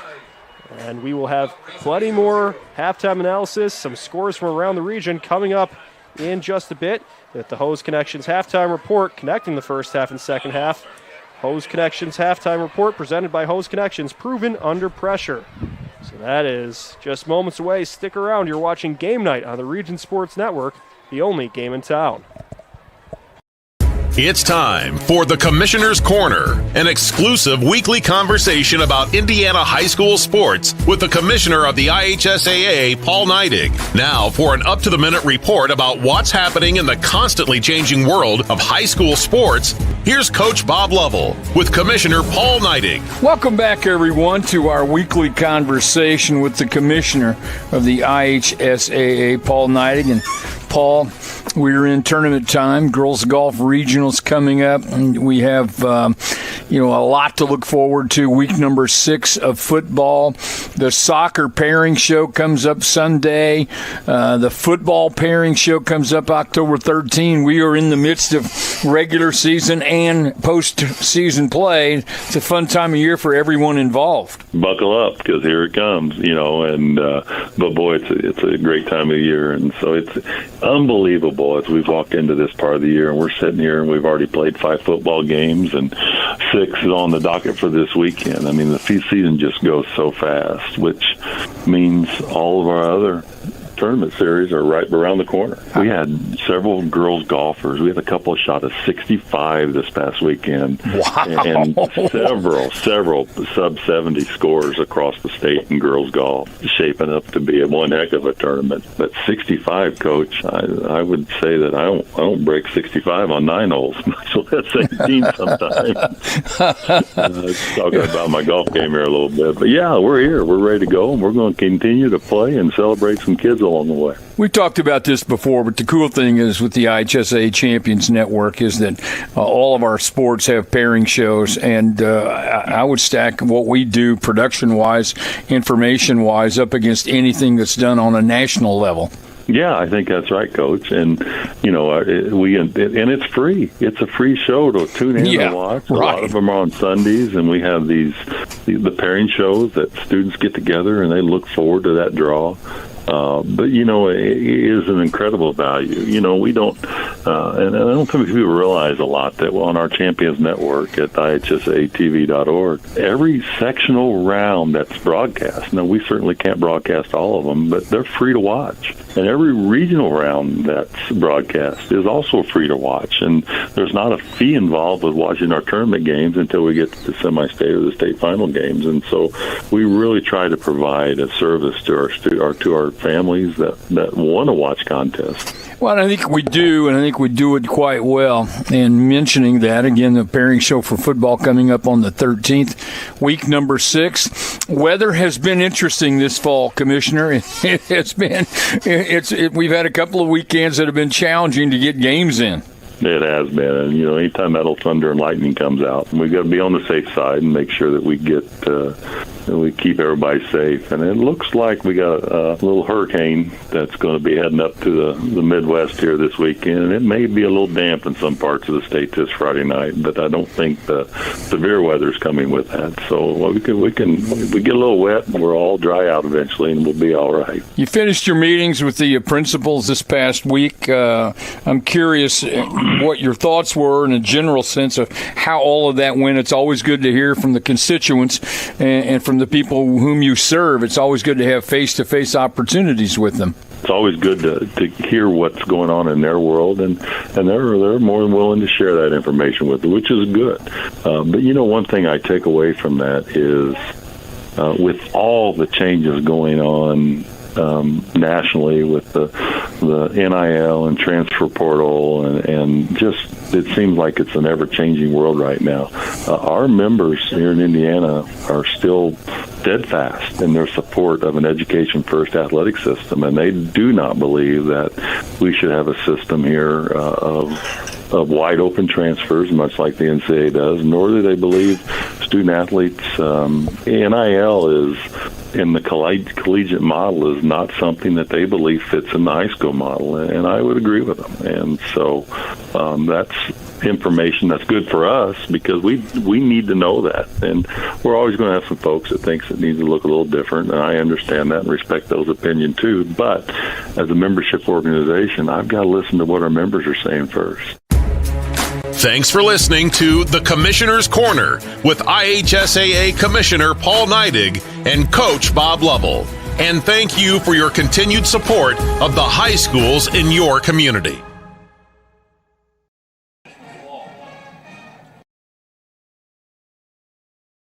Value Flooring in Valparaiso is a family-owned business with over 20-plus years in the industry. Located at 708 Silhavy Road, Value Flooring is open Monday through Saturday, offering a wide selection of flooring options and installation. With knowledge and experience, Value Flooring can also assist customers on a personal level by coordinating colors and by selecting the right products for their lifestyles. The number to call is 548-2705, and the website is valueflooringonline.com. This box is small, like Pet Supplies Plus. This one is large, like a big box store. In each, Stu, has carefully hidden a toy. Question is, which dog will find it first?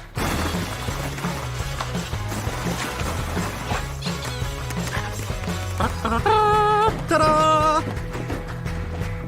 Moose, no! You were so close.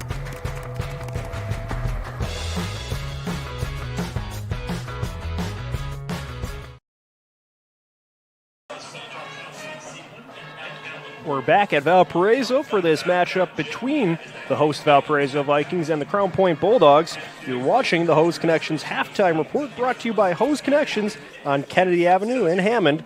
You can visit them on the web at hoseconnectionsinc.com. Hose Connections, proven under pressure. Leo Stoddard, Jay Simmons with you here, and through the first quarter, it was all Bulldogs. They're ahead 35-0. It's been a bit of a Larry Allison show as he's been able to contribute with 2 receiving touchdowns and 2 rushing touchdowns, as well as a touchdown from Jaden Rodriguez. That's kind of how we got here at this point. Well, you look at it from the Valparaiso side. Their offense had a cup of coffee out there and then came off the field. It seemed like every time they got a drive going, the first 2 drives were nothing, and then that third drive, they were feeding Berta 2 or 3 plays, picking up 6, 7, 8 yards, and then all of a sudden, Hosick took a sack, and that just threw off their momentum, and they've never really been able to regain it from that point on. Offensively for the Vikings. Defensively, they've had a couple stops, but boy, the Crown Point offense is just clicking on all cylinders right now. I mean, there's so many weapons like you talked about. They got the passing game going. They got the run game going. I mean, you've got Noah Ehrlich putting his head down and trying to punch in a score. So, you got everybody contributing offensively. What weapon do you take away? Yeah. And they've been struggling to take away Larry Allison, who through a couple of screen passes has really been able to get some good run-up on those receiving touchdowns, and then he's just been efficient. And we've kind of harped on it a little bit. It's been those first down plays that have really set up the Bulldogs well, is when you're picking up 6 to 8 yards on first down, it really gives you a lot of options on how to move the chains. Yeah, and so let's go through the scoring here. You got Jaden Rodriguez, backup running back, bursts out of the backfield, busts one open to the right side, gives one guy the stiff arm, and just rolls in 32 yards for the first score of the evening. And that came at 8 minutes and 48 seconds in the first quarter. That was Crown Point's opening salvo right down the field. Unblemished, unstopped, and just perfect. No penalties. I mean, just clicking, in that first series, I don't really know. I can't remember if they threw a pass, and I don't think they did. They just ran some running plays, and when you take Larry Allison out of the game, then you bring Jaden Rodriguez. Do you lose a beat? No. I mean, he just burst into the secondary and was gone, and that was that first score. And that, and let's think about it. That was our opening drive. That was 3 minutes and 12 seconds. That took them to score. And then you get the next drive in the first quarter. Larry Ellison with the 2-yard plunge. The play before, Noah Ehrlich takes the ball and puts his head down and runs down to the 2-yard line. Hey, if I'm the quarterback and I just put my neck out on the line, I want the score. Give the guy the ball. And then so Larry Ellison gets the easy layup. He gets the first of his few scores here that came at 1:42 left in the first quarter. Another 5-minute drive. So in those 2 drives, Crown Point had the ball for 8 minutes and 12 seconds in that first quarter. Valparaiso had 2 possessions, 3 plays and out, and you can't leave your defense out there that much in one quarter. Then coming in to the second quarter, they slowed them down a little bit. Valpo took a couple first downs, and then Crown Point actually punted the ball one time. Noah Ehrlich punted once. Not the punt team out there, but just the offense. I think it was 4th and 3. Yeah, and they punted short. Yep, and then the offense. So it took a few minutes for the Crown Point offense to start rearing up the engines, and then all of a sudden you get a sidearm screen pass from Noah Ehrlich, and you talk a little bit Mahomes-esque, right? And he throws a sidearm pass covered by 4 guys, slides it right in between, and Allison catches it and gone. 43 yards for the touchdown. And that came at 6:01 in the second quarter. Allison with another 56-yard run that came at 4:05 in the second quarter. So all of a sudden, bam, bam, bam, bam, these touchdowns coming in bunches. And then Larry Allison with another touchdown, but this time again through the air. And it was from Noah Ehrlich. A nice little design on that play. They had fed the ball to Larry Allison like he was going to get the ball on a run. Ehrlich sort of held it back a little bit. And then Allison runs all the way from the right side of the offensive line, gets to the left side, sneaks out to the sidelines all the way in the left corner of the end zone, and makes a nice stretched out catch for the touchdown. And that came with 1 minute and 25 seconds left in the first quarter. And that's where we're at right now. We've got 35-0. Crown Point clicking on all cylinders and in the driver's seat here, however you want to phrase it. They are moving. Certainly are. As we approach the second half, if you're in the locker room for Valparaiso, what are adjustments or words of encouragement are you trying to make to finish this second half strong? It's a large hill to overcome, but you want to maybe just try to win that second half and try to finish on a high note. First off, I'm in the locker room.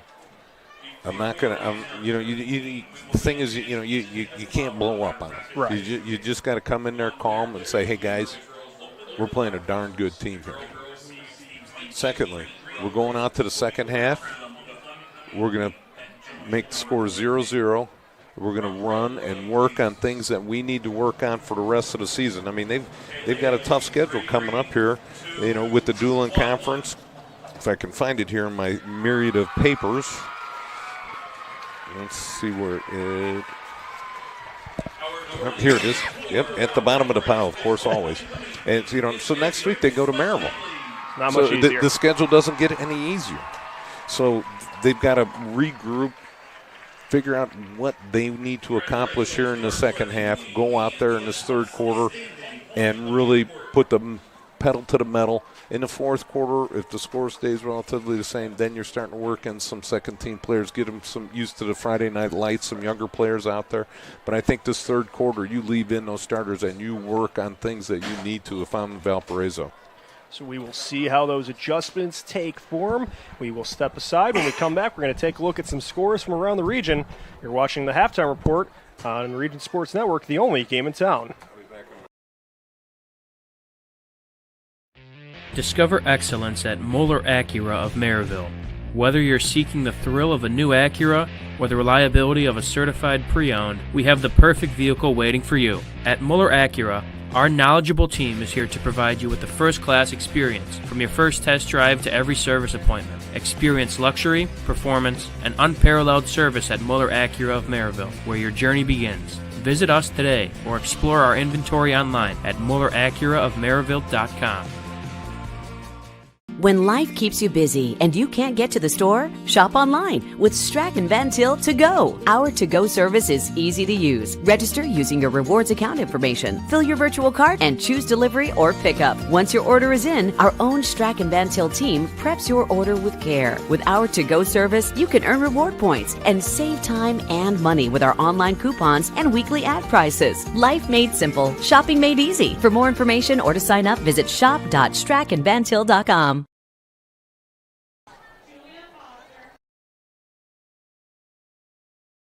Hi, I'm Crowd Company's Lantern Man. For years, I've helped your family and friends save on their car insurance. And now I've returned to rescue you from high prices. Whether you have a perfect driving record or a not-so-perfect record. Follow me to the Crowell Agency for immediate and affordable coverage. I'm your insurance superhero. Crown Companies, insurance professionals. Highland, Merrillville, and Michigan City. Thinking about what to do after high school? Consider a career with Boilermakers Local 374. As a Boilermaker apprentice, you'll earn while you learn. We offer excellent wages and benefits, and as part of our no-cost hands-on apprenticeship program, you'll learn from the best in state-of-the-art training centers and on the job. Become a union Boilermaker and get on your way to a great career. Find out more, visit www.local374.org or call 219-845-1000.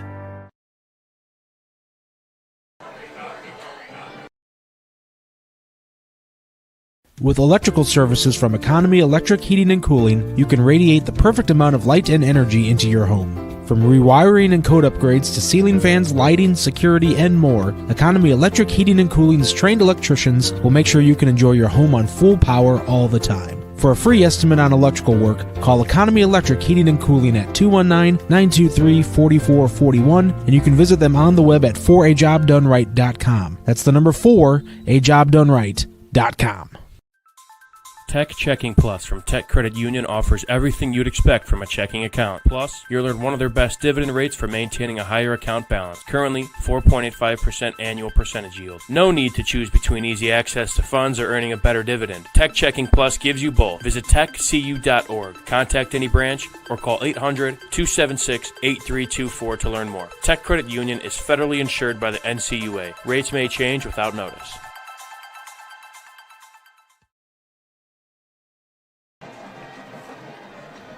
We are back here at Valparaiso for the Hose Connections halftime report, connecting the first half and the second half. Brought to you by Hose Connections on Kennedy Avenue in Hammond. Visit them on the web at hoseconnectionsinc.com. Hose Connections, proven under pressure. And we will take a look at the Strachan Van Til hometown scoreboard.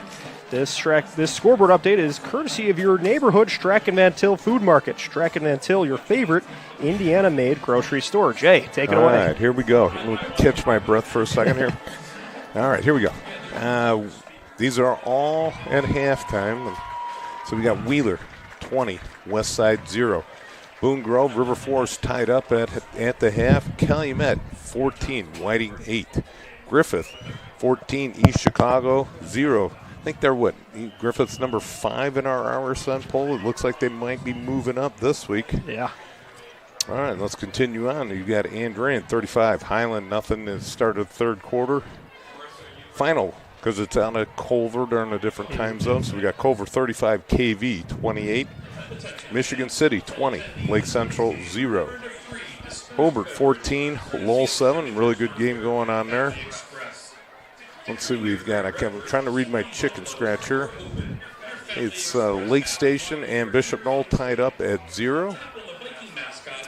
Knox 42, LaVille 14. Maryville 21, LaPorte 0. Hanover 28, Munster 0. And Hanover just rolling right along. Right, I think they're in the number 2. They're number 2 in our poll, yep. They're not good. It'd be awfully tough to break into that number 1 spot. Especially with the performance we're seeing tonight. Yes. Both Hanover and Crown Point just clicking on all cylinders here. And you got Chesterton and Portage at the half, knotted up at 0. And you got New Prairie, 14, South Bend Riley, 0. And that is your scoreboard update. You can follow all of tonight's Region Football scores live on the Hometown Scoreboard, streaming on youtube.com/Region Sports, facebook.com/Region Sports, and regionsports.com. Courtesy of your neighborhood Strachan Van Til, your favorite Indiana-made grocery store. So we are still approaching the second half. Step aside. On the other side, when we come back, it will be the Bulldogs and the Vikings, third quarter. That's next. You're watching Game Night on the Region Sports Network, the only game in town. Quintel Incorporated is a family-owned and operated company located in Northwest Indiana that specializes in the reconditioning, repair, and remanufacturing of heat exchangers. Since 1994, Quintel has been handling jobs of all sizes throughout the country. Equipped with the most modern technology and advanced tools, Quintel provides top-notch service. When you trust Quintel for all your needs, you'll get peace of mind and a finished job that exceeds your expectations. For more info about Quintel and the services they provide, visit quintel-inc.com.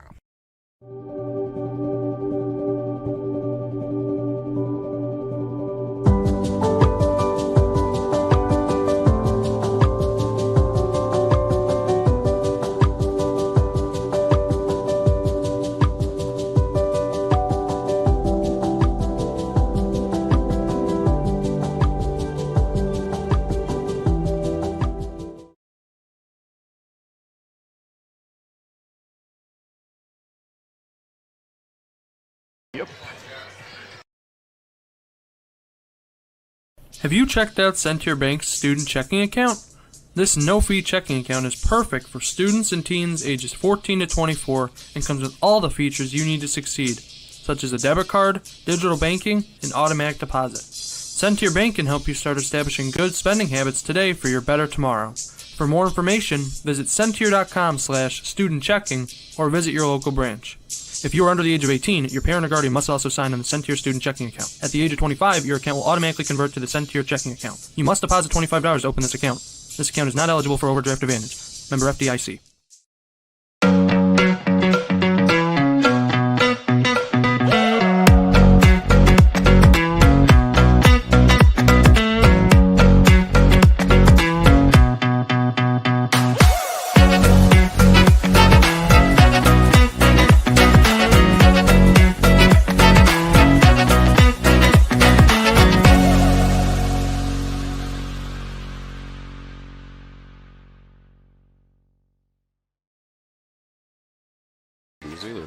No.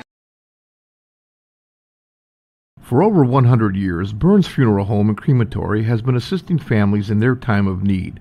Serving Northwest Indiana, the staff at Burns Funeral Home will help guide your family in creating a meaningful ceremony. From a simple to elaborate, to traditional or unique, the caring family at Burns Funeral Home will tailor a ceremony to fit your needs. And for your other loved ones, Burns Funeral now has a pet cemetery and crematory.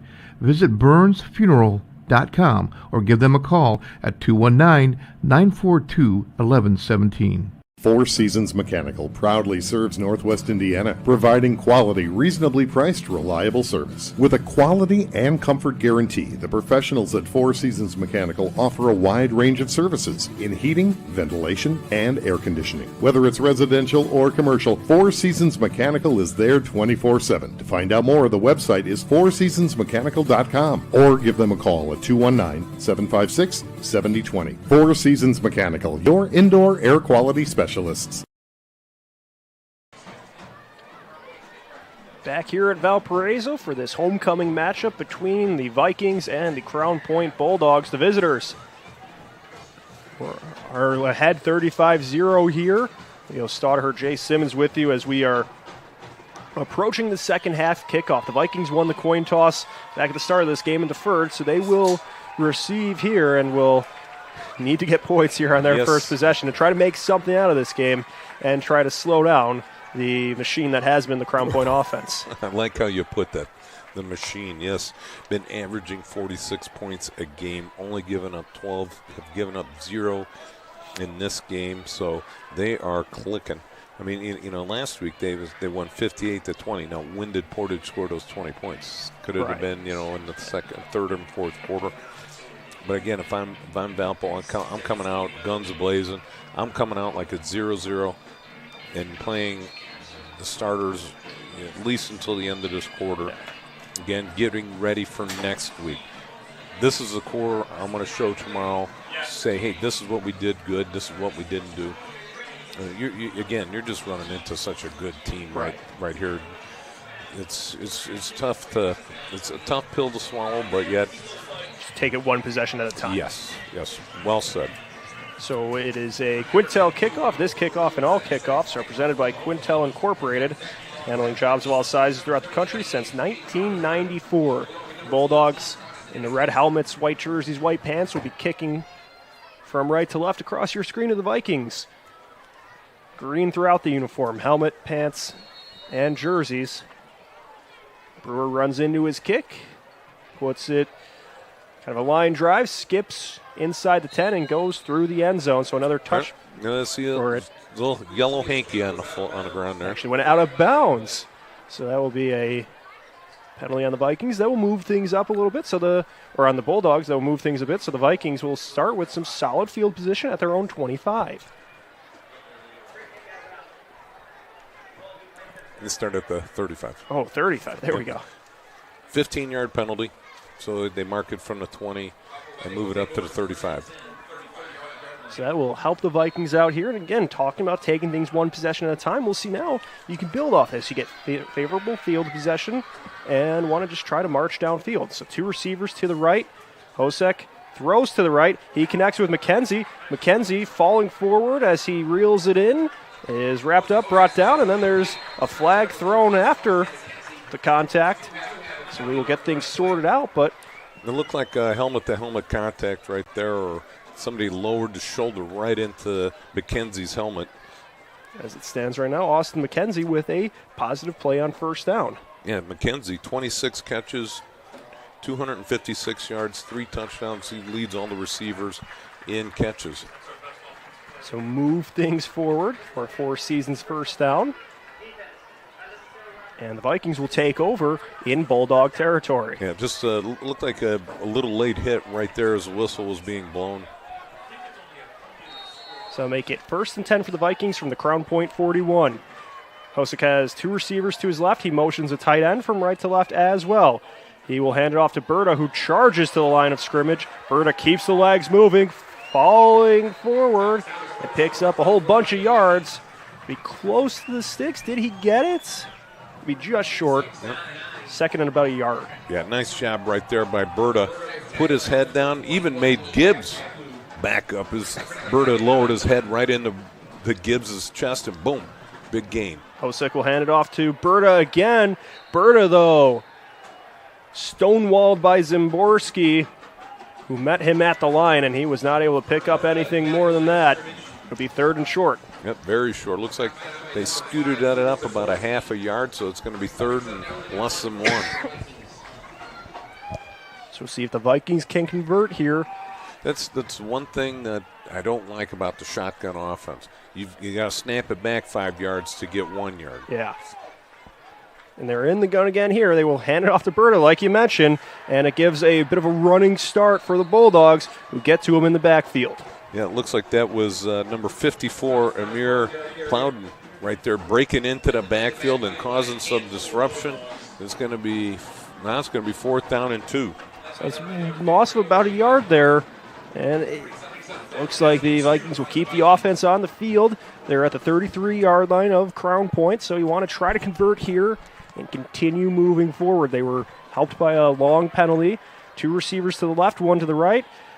Hosek looking to pass, rolls right, and threw it a little bit short of McKenzie. A little short and a little bit behind him. McKenzie had to dive for it, still couldn't make the play. It'll be a turnover on downs. Nice job. Valpo coming out of the box a little hot right there, but then all of a sudden just stalled 2nd and 1, and they couldn't get the first down. So the Bulldogs now take over. We'll see how much of the regular crew it is. It still looks to be Ehrlich and the rest of his squad out there. They'll send 2 receivers to the left side. Allison out with him as well. Gibbs, the tight end, on the right side of the line. 1st and 10 for the Bulldogs for their own 33. It's a handoff to Rodriguez, and Rodriguez is stopped in the backfield by the Vikings and dropped for a loss. It looks like they're going to mark him back at the line of scrimmage. That's a generous spot. I thought, like you said, he was at least a yard back. Maybe they're going off where that first contact was. Right. There was all that momentum, and you could tell he wasn't going anywhere, so it'll be 2nd and 10 from the 33. So the Vikings trying to get a few more plays like that where they can. We'll see if we can actually see a punt team out here for the Bulldogs. That's right. We're yet to see that today. Just the quick kick from Ehrlich as he works the play clock down to 15 seconds. He's got Rodriguez behind him. 1 receiver to either side. Play clock now at 5. Where he will hand it off to Rodriguez, who has a gap on the left side. He breaks free for the first down and then some. Crossing over into Viking territory where he is eventually stopped by Morris, but a long first down run by Rodriguez. Yeah, Tease Morris right there did a nice job. He didn't quit on that play. He was trailing him for about 10 yards and was able to, once Rodriguez had to make a move to get away from somebody, he was able to make the tackle. But, boy, they are just opening up some gigantic holes. That first down is brought to you by Four Seasons Mechanical in Merrillville. Visit them on the web at fourseasonsmechanical.com. So the Vikings backed up into their own territory now. The Bulldogs set up on the 44-yard line of Valparaiso. Ehrlich with Rodriguez behind him will hand it off to Rodriguez, who moves to the right side of the line, makes a juke, keeps going forward, is wrapped up by a pair of Vikings and taken down inside the 30-yard line. Another first down run by Rodriguez. Yeah, number 77, Nolan Cicero and Jacob Soli. Boy, did they open up a hole for Rodriguez on that right edge. He didn't get touched until he was about 10 yards downfield. Just another powerful run. You think about the Vikings on defense where Allison's not in the game, but then Rodriguez doesn't miss a beat at running back either. No, he doesn't. He's also a senior, so he's a seasoned player, and he is beside Ehrlich in the backfield right now. Gibson at tight end. Ehrlich looking to pass. He throws to the right. He connects with his man Biasi, who keeps moving to the sideline, twisting, turning, keeping the legs moving, gets to the 10-yard line where he's eventually shoved out of bounds by the Vikings. So he picks up the Four Seasons first down on that catch. Yeah, nice job. Just simple little hitch route. The defensive backs for Valparaiso are playing 8 to 10 yards off the ball. Nobody in the passing lane, no linebackers out there, so it's just real simple pitch and catch by the quarterback and receiver. And they pick up about 15 yards. It's going to be first down and goal from the 9. And we haven't seen too many downfield passes from Ehrlich, mainly because he hasn't had to. Most of the passing yardage has been picked up on the screen game. So that's where he's showing he can still do that. And for the Valpo defense, you have to be mindful of it. It's a handoff now, moving forward. They go to the running back, Gaudagno, who keeps pushing forward and picks up a handful of yards, making it second down. Gaudagno does a nice job again, fouling his blocks, getting into the hole and picking up.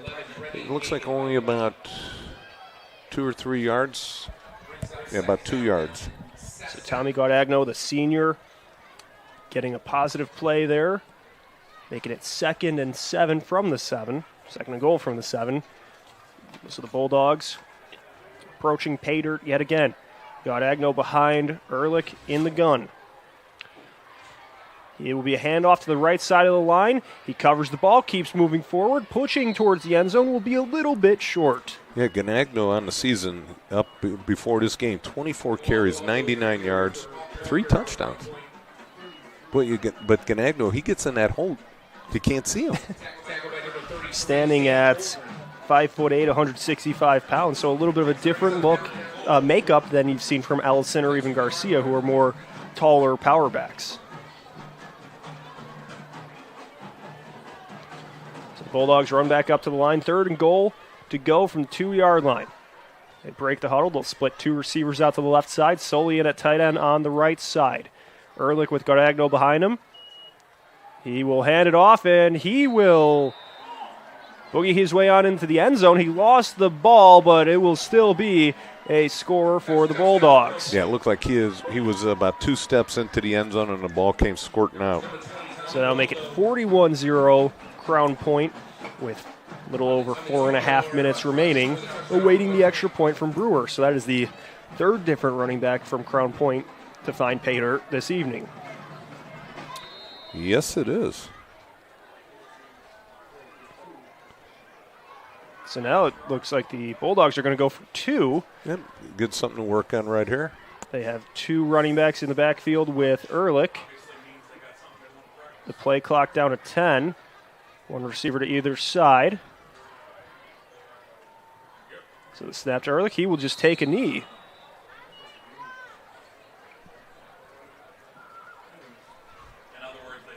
So we will step aside. That'll make it 41-0. Stopping the clock with 4 minutes and 3 seconds. You're watching Game Night on the Region Sports Network, the only game in town.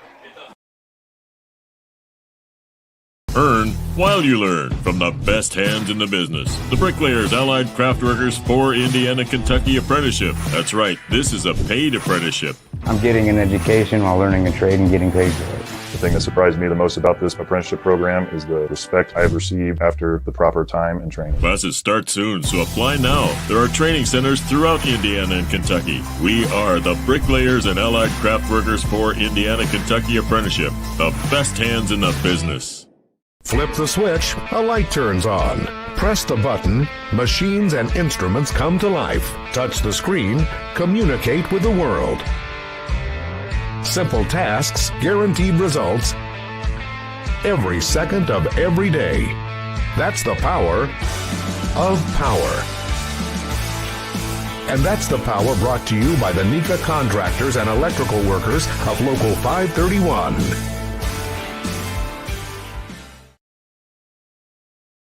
Brewer sends the Quintel kickoff downfield. Quintel Incorporated been handling jobs of all sizes throughout the country since 1994. There's a little bit of shoving going on around behind the play. You can visit regionsports.com, Facebook /Region Sports Nation, Instagram and Region Sports Network YouTube for this week's Home Improvement Top 10 presented by Ennigenberg Exteriors. Ennigenberg Exteriors, you can find them on the web at ebergexteriors.com. Well, let's count them down here. We got number 10 just hanging on by a thread is Lake Central.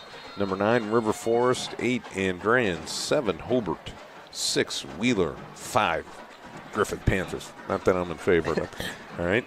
Number 4, the Valparaiso Vikings. Number 3, Maryville. Number 2, Hanover. And number 1, the Bulldogs. Hosick's pass was broken up by the Bulldogs, nearly intercepted, but it will fall incomplete.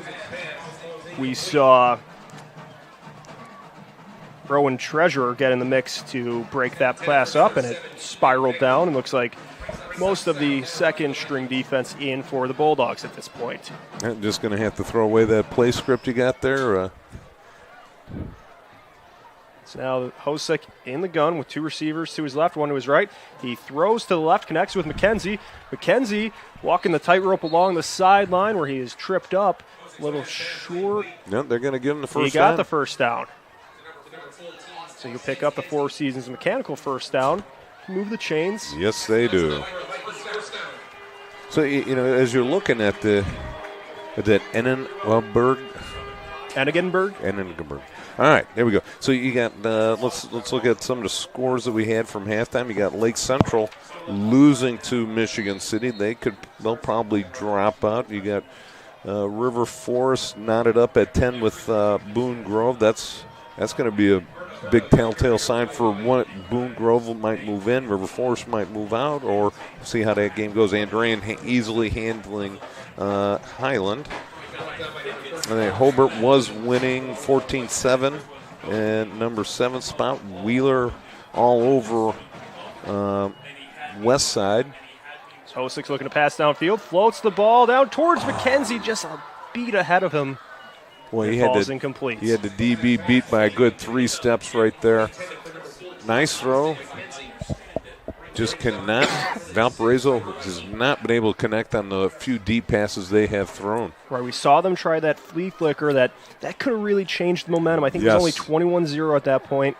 And then on the next play, they took that penalty, so it backed you up 5 yards. And that kind of where things really seemed to go to Crown Point's favor was after that. You missed the trick play and then the penalty right after.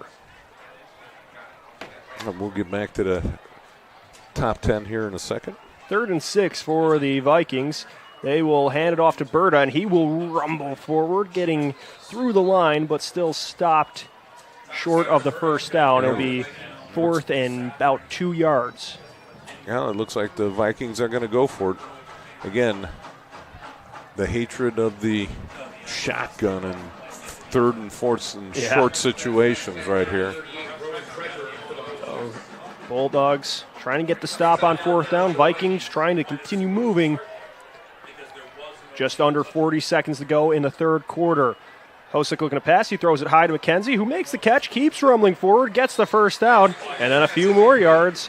So that will move the change. The Vikings are climbing upfield here. Yeah, nice job right there. It looked like number 2, Jordan Sagan, made a nice block. Pinned that defensive back that was trying to come up and make the tackle to the sideline. and then McKenzie cut inside of it for the first down. If he doesn't make that block, it would have been a turnover right there. That would be the last play of the third quarter. We are through 3 here at Valpo, and it's the Bulldogs who lead 41-0. Stick around. Fourth quarter's up next. You're watching Game Night on the Region Sports Network, the only game in town. Credit Union One, the official banking partner of Notre Dame Athletics, wants to reward you for everyday banking. CU1's high-yield checking offers the opportunity to earn up to 5.25% APY when you make qualifying transactions each month. No monthly fees and no minimum or opening balance required. Plus, you'll be able to bank anytime and anywhere with 24/7 digital and mobile banking. Start making more of your money with Credit Union One. Open an account at cu1.com/high-yield checking. We love home internet from T-Mobile. Oh, now Mesh boosts Wi-Fi all over your home. Taking a class in your attic, that dead spot is gone. Stream ballet in your man cave, learn to paint on your lawn. He's glorious. And now on the road, you can take T-Mobile Wi-Fi with you. Hey, stay connected and watch what you'll do.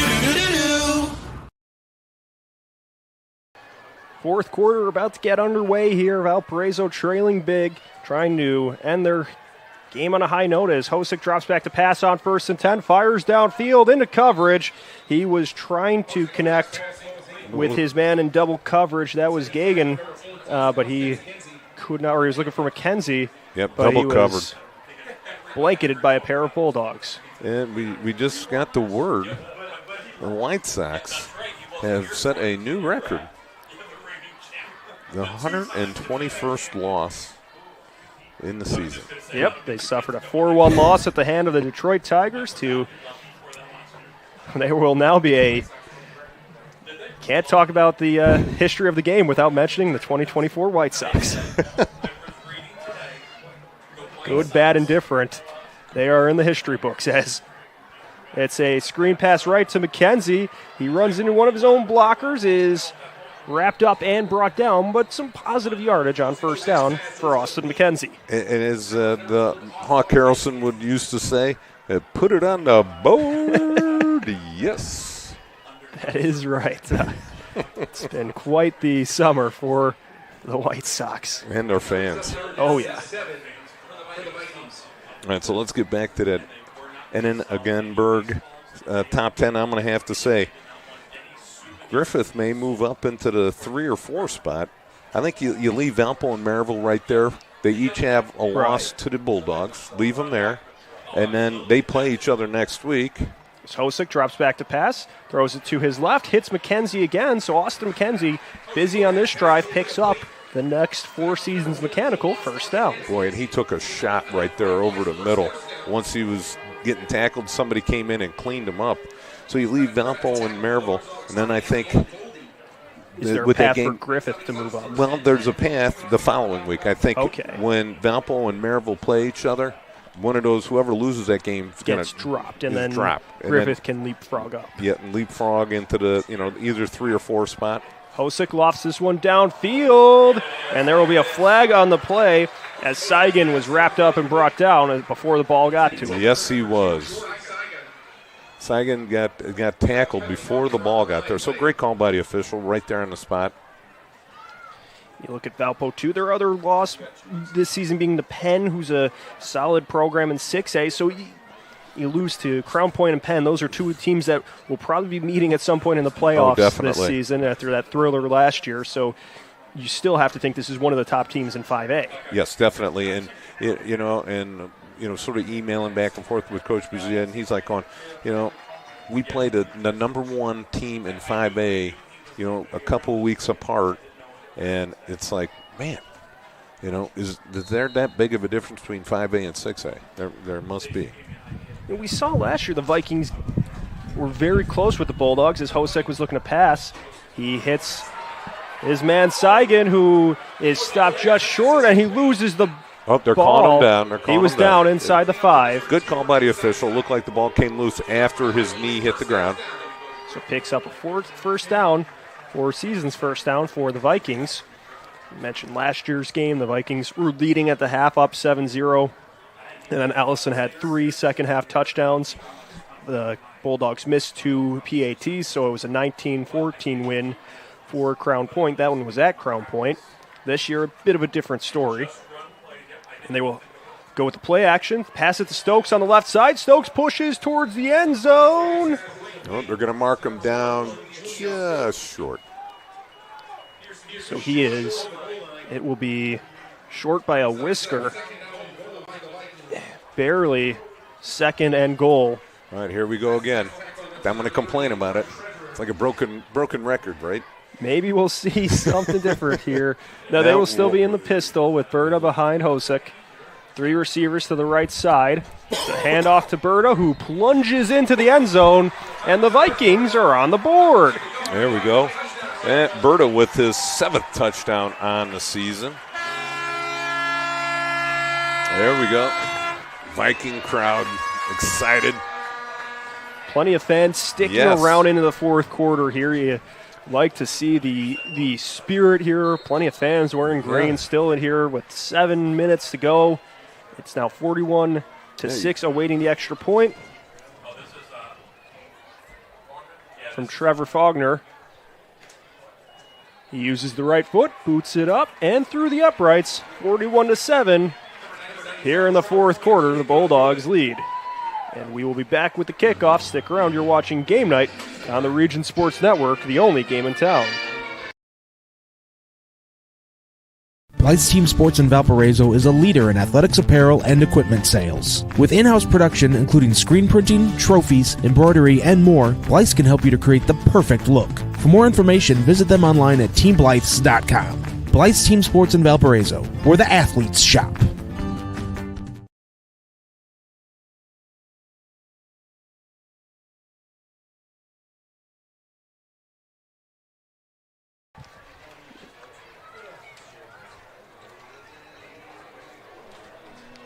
Back here at Valpo, remember that Mayor Pete Land and the Crown Point Pace Department are proud to support Crown Point Bulldog Athletics. And say go Bulldogs, Crown Point remains dedicated to preserving history, celebrating everyday life, and providing the best in city services and encouraging smart growth. Mayor Land and the Pace team invite everyone to enjoy German-inspired fare and polka tunes at Oktoberfest from noon to 10 p.m. October 5th at Bulldog Park. For more information, contact the Crown Point Pace Department at 219-661-2271. 7:03 left in the fourth quarter as we approach another Quintel kickoff. This kickoff and all kickoffs are sponsored by Quintel Incorporated, handling jobs of all sizes throughout the country since 1994. And then, let's see, where are we at here? Don't forget the kickoff. We just did that one, did it? Quintel kickoff. But we will stay with Region Sports after the game as we send it back to the Centier Bank studio. Catch up on the latest scores, highlights, and more, all live from the Centier Bank studio right after the game.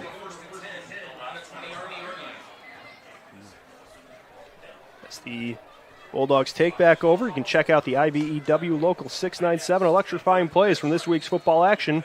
Visit regionsports.com, Facebook/Region Sports Nation, or on Instagram. The electrifying plays are presented by IBEW Local 697, the electrical professionals. Yeah, don't forget, we've got some electrifying plays here. You got that Allison 43-yard screen sidearm pass from Noah Ehrlich for a touchdown. As there's a new quarterback in for the Bulldogs. This will be Kyle Brainerd, the senior, who rumbles to the left side of the line. There's a flag thrown in the backfield. He's pushed out of bounds into the Crown Point sideline. We'll get all the extracurriculars sorted out in a minute. You got Larry Ellison with the 56-yard run that came at 4:05 in the second quarter. And then you've got the Larry Ellison sneak and slide out of the backfield into the corner of the end zone for a 17-yard. For the touchdown, we used to call that hide and spy and hide by the running back. Would just hide a little bit in that corner, and then all of a sudden, after he did his play action, let the linebackers flow out of there, and he'd sneak out of the backfield and just go down the sideline, and it usually worked for a nice gain. Really nice one on that play by Allison. Yeah, it was. Because you know what, he let the other receiver clear out that defensive back going in the other direction, and he was standing by himself in the corner. So Brainerd with Gardagno behind him. 2 seniors in the backfield for the Bulldogs. 1 receiver to either side. A little over 5 minutes to go. Makes it 1st and 20 on the block in the back penalty, and it'll be a handoff as the new running back in the game for the Bulldogs. Logan Tiwan is number 28 in the backfield. He's met by a couple Vikings, kept trying to break through those tackles and charge forward for a couple yards. Or maybe just back to the line. Yeah, it looks like he just got back to the line of scrimmage. So the Bulldogs bring the play clock down to about 17 before they break the huddle, and will continue to work that clock down. They're up 41-7 here with most of their second string in. Brainerd, and there's another flag thrown as the ball was snapped to Brainerd. False start on the offense, so that will back them up 5 yards. You know, when you got the young guys in there, it's sort of hard for them to get that rhythm, that timing down. So, yeah, it's going to happen. And, you know what, a few of them I'm like, this is Friday Night Lights. You know. They're like a little different than practice, yeah. Well, it's either that or Saturday morning when nobody's here, you know. So nothing quite like simulating game experience. So this is, for some of them, it's you're on the field for the first time. And in Friday nights, yeah.